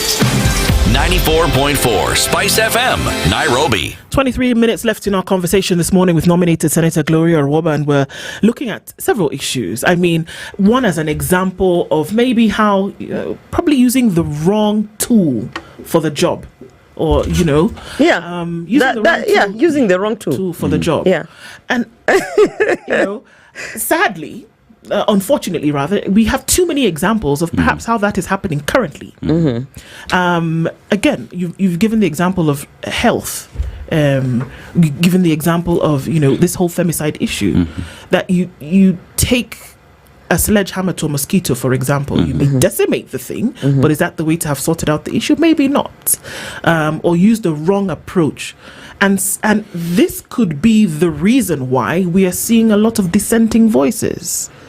towards government today. And whichever way you look at it, you know what? Represent government, we say you guys are doing the wrong. Yeah. I get it. And by the way, I will not sit here and try to tell you, oh, we are the best government. We are. What I can say is that we are a government that gives everyone a chance, and maybe that is the problem. Maybe that's the problem. And in fact, sometimes I sit back and I'm like, sometimes Ruto is too nice a person. Because I see, yes. And it sounds very, maybe from your end, like, what are you talking about? How dare you? But let me give you an example. There are people who had no skin in the game. Absolutely nothing. They were not invested in the politics of Kenya Kwanza. They had no intent whatsoever to even see our policies, our vision go to where it has come so far. Of course, they're on their side. However, dynamics happen, and you are sat down as a leader and you're told where we are. It is good to have so and so and these people on board. It is good to take everyone with you. And can you imagine? Then you think, okay, let me give it a chance. How many presidents do you think? Because I can tell you, I hear stories, horror stories from previous regimes where the president would say, that is nonsense. We are going to run my show my way. We are going to put these things there. And I feel sometimes that maybe that is a problem where you are too why are you accommodating this? Stop accommodating this. This is the reason why people are out, from the outside looking in, it's like a government of chaos. But from the inside looking out, it's a government that is like, oh, let me embrace this. So it's becoming like... Senator, very honestly, was it accommodative to take in to want to make it bigger, to bring in everybody to see how we can make this thing work better? Or was it accommodative for protection of future expediency? Yes. It was accommodative to bring people on board. And by the way, if I take you back to the Gen Z, they were saying, there are better people to do this job. So and so, when he was in this ministry at that time, he was even better than ABCD. People spoke of Mutahi Kagwe. I was thinking, hey, you guys, I have my own reservations. But then, we have come to see he has been brought on board. Okay. And sometimes I even go through my social media and I want to screenshot and reply to people who are telling me that, by the way, you are the same person who actually asked for this. Now it has been brought on the table, you have a problem with it. And my issue is this being accommodative to an extent. I feel that sometimes it brings on board chaos. Because, also you have to be selfish with your vision. Because in your vision, it is you who understands where you want to go with that vision. And you might be able to say, okay, by the way, this one is sounding like they understand my vision, come on board. But sometimes someone comes completely from the south, and because there's this pressure of 1,000 people online telling you, take this person, you bring them on board, and it's chaos. So I feel, I honestly, and I can be crucified on this, but there's too much accommodation that is causing chaos. And I feel sometimes you have, as a leader, you have to be selfish with your vision, so that by the time people start understanding, oh, this is what Mwai Kibaki intended with the expressway. It is when they are using it. All right, Senator. That's what I feel. Yeah. Senator, you speak of the vision bearer and those who help him achieve their vision, and would come to a point where one would argue that the vision bearer and the people helping him achieve that have lost the plot. Because if we go back to even the Gen Zs was saying there are other people who can do this better. They did not say we want you to recycle. And that is what is being felt right now, that the president is recycling. I was so mad at that point when Gen Z said there are other people that can do it better, because I was of the opinion that they are right, but I was also of the opinion that front your person. For instance, for the Ministry of Youth, I have been on record saying, if Gen Z at that time actually fronted a person, do you think that Murkomen would have been put a Minister of Sports and Youth? No. But then the Gen Z kept on saying, we don't have a person to front. And this is my issue. Criticize with an alternative. And I'm not trying to say this person is wrong, this person is right. My issue is, don't come and tell me your lipstick is horrible when you can't give me an alternative. Tell me your lipstick is horrible. But here's another one. But here, I think if you do ombre and whatever, I'm like, okay, let's try that. But if you come and tell me it's horrible and not give me an alternative, I'll wear this lipstick every day. So I feel like you have to choose to be part of the solution. You can't choose to consistently be part of the criticism without being part of the solution, which is why I have so much respect for ODM. Because at one point they knew we might lose the people. But we've also been the biggest critics of government. And if government is saying here's an opportunity to be part of the solution, why not? I need you to say that again. Because I actually cannot believe that you said that. I have. I feel like I don't feel. I have so much. I have so much respect. A year ago, Senator, those words would have never fallen from your mouth. No, never. But you see, also, this is what we call it political growth. Because I've also seen the good that it has done in terms of now pushing our agenda for Kenya Kwanza. But I say again, I have so much respect for ODM, because as the biggest critics in government, they kept on criticizing every single affordable housing, healthcare, every single proposal that Kenya Kwanza put to the table. And when they were told, okay, maybe we are not doing the right thing in implementing these things, come on board, they said, yeah, sure, here are our 4 people. Now, when we said to the youth, okay, maybe our president might be too old to understand the youth, come on board, they repeatedly refused. Why do you think they refused? Because I think we are in a culture, we are in a space, not a culture, we are in an era where it is considered woke to just criticize. Even when you don't understand what you're criticizing. I have had people come to my space of menstruation. I call it my space, it's mine, I've owned it. Come to my space of menstruation and tell me, bring down your billboard. That billboard is just spending too much money. Okay, I have to say thank you to them, because they made me actually hire a consultant to put together all the impact of the billboard, including donations of sanitary towels, so that I can understand, am I really wasting the donor money? And we came to find out that in a month, we are actually collecting about 600,000 worth of pads from one billboard. So is it worth it?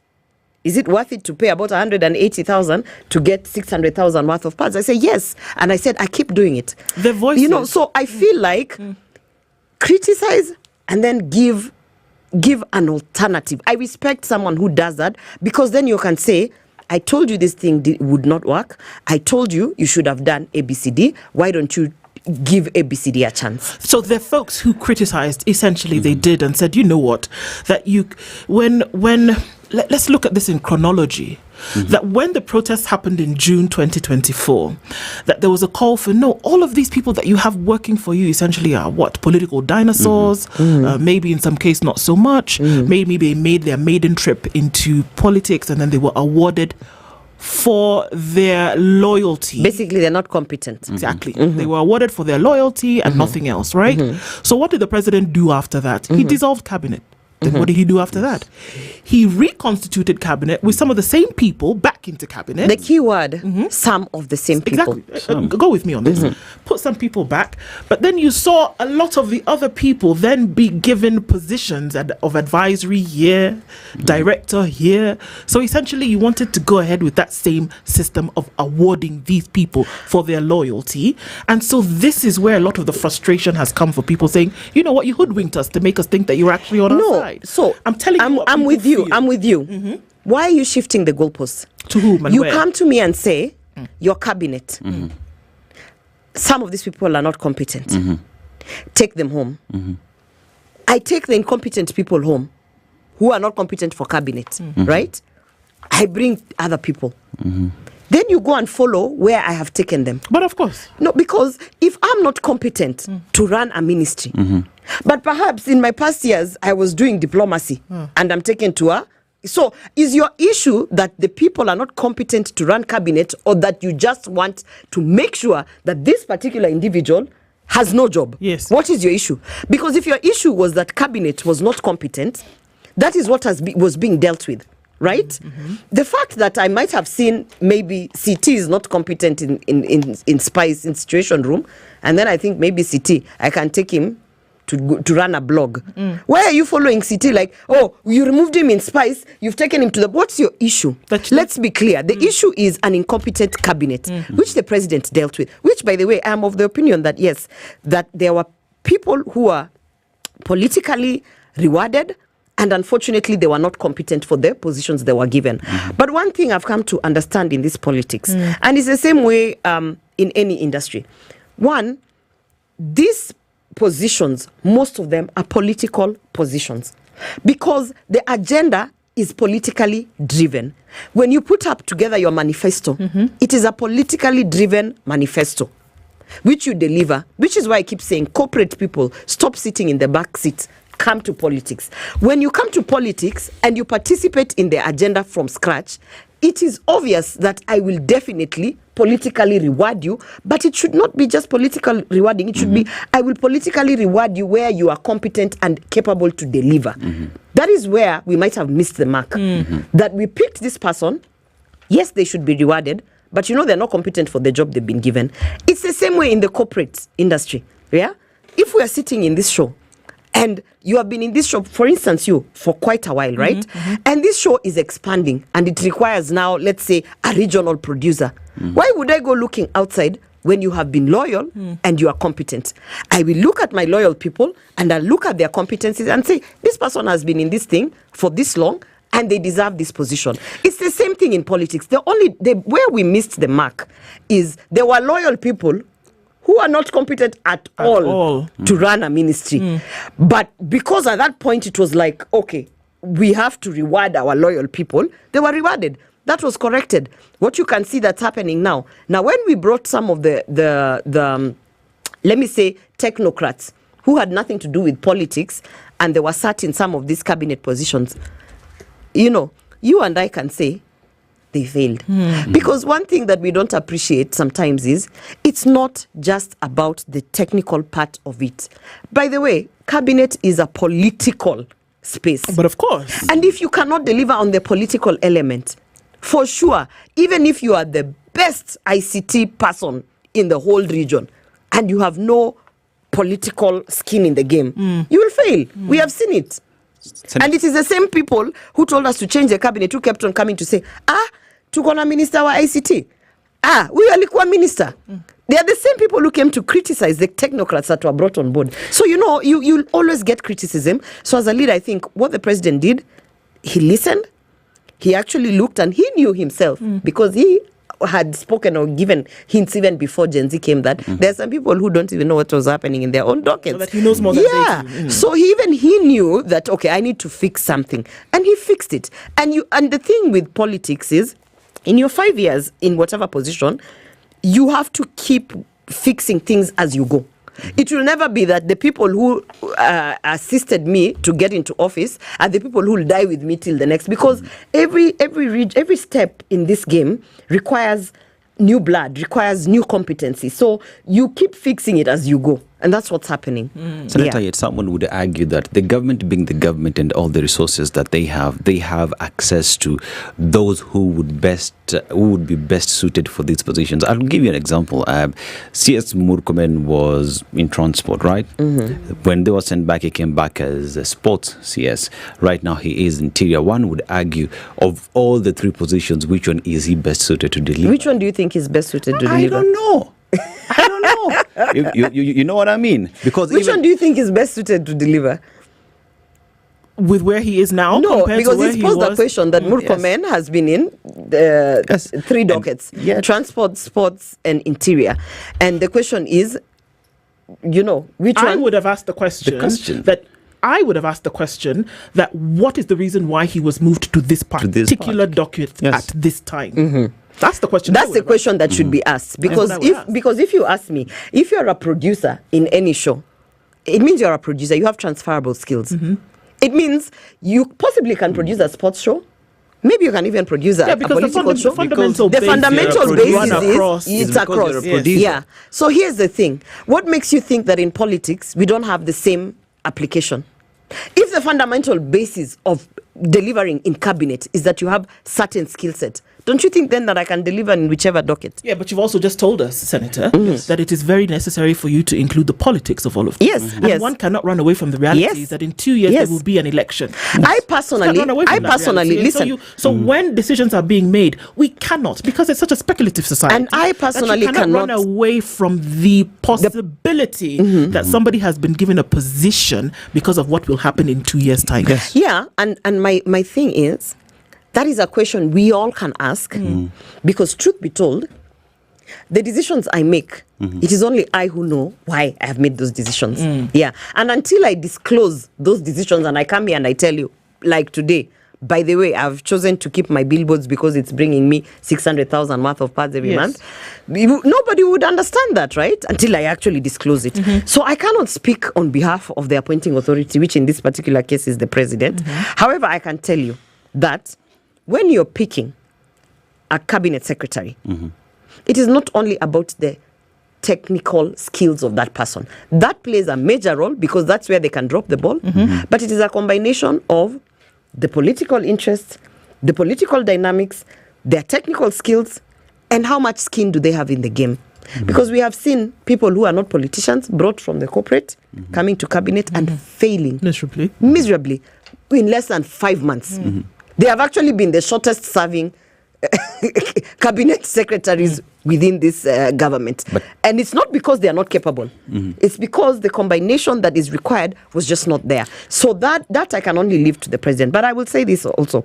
I was of the opinion that at the time that Murkomen was given sports and youth, the sports and youth minister had issues and had to go, right? I'm not going to say competency issues, whatever. I don't know. I just know they had to go.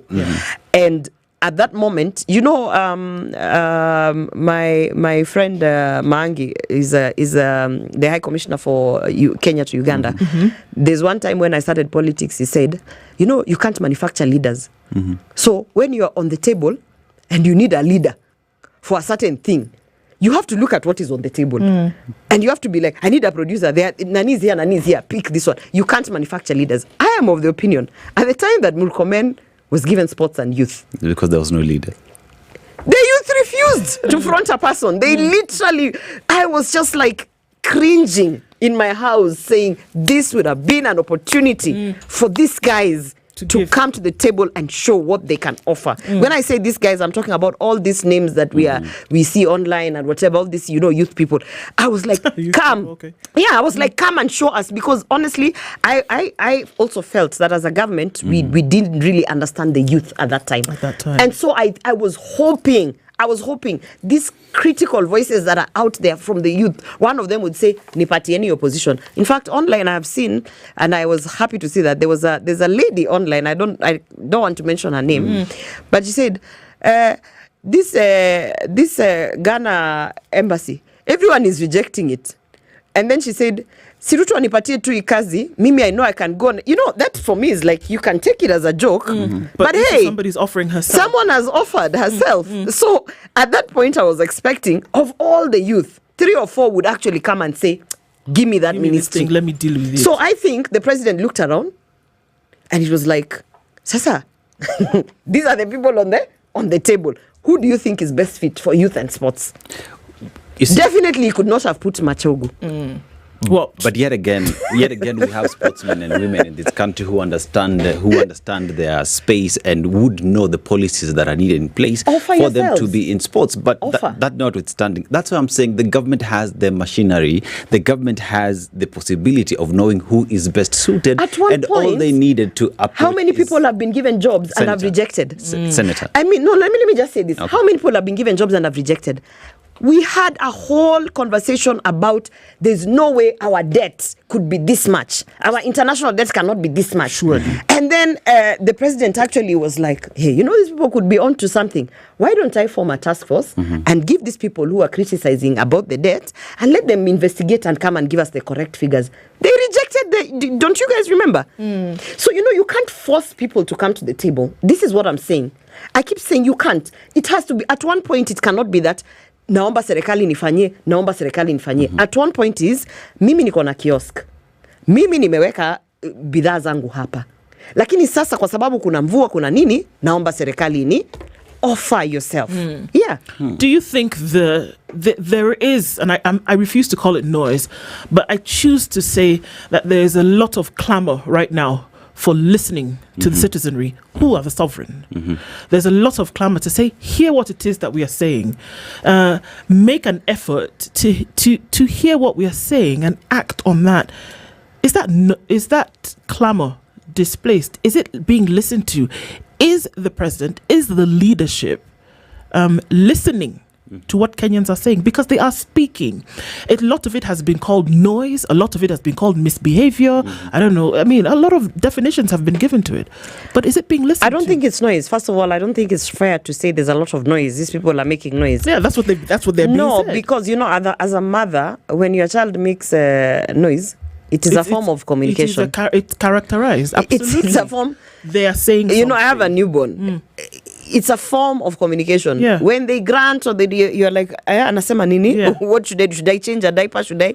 So I don't think it is fair for people to say that these people are making noise. That is not what you perceive as noise is them communicating. Absolutely. That's one thing. Secondly, I would say there is no human being that is perfect.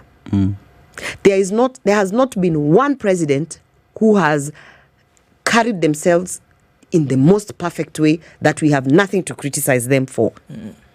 And I think that the pedestal with which you are placing His Excellency President William Ruto is completely unfair. Because... It should be lower? No, I'm saying there is an expectation that he should be perfect. He gave us the plan. And that expectation that he should be perfect is what I call unfair. Because people will go wrong. The question is, when they go wrong, do they show any intent in fixing where they've gone wrong? And I think just looking at how that whole situation was handled after Gen Z, the fact that he even went online to talk to people, I feel like sometimes, cut him some slack, because we are not perfect.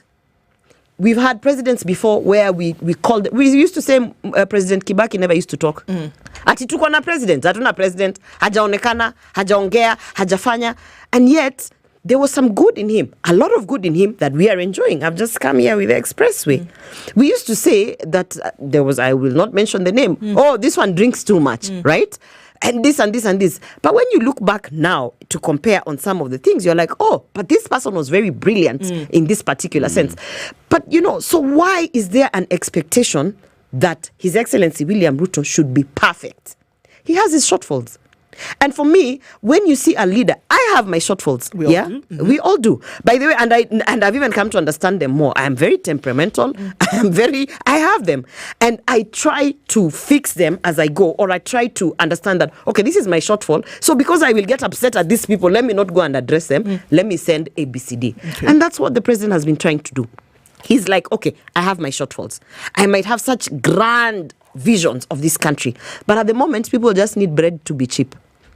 So I will send so and so to fix this. That's why you see certain people like Moses Kuria in cabinet. That's why you see certain people. And you might ask, why is Moses Kuria in cabinet? But he might be deemed crazy, but there's something that he's doing there that none of us can do.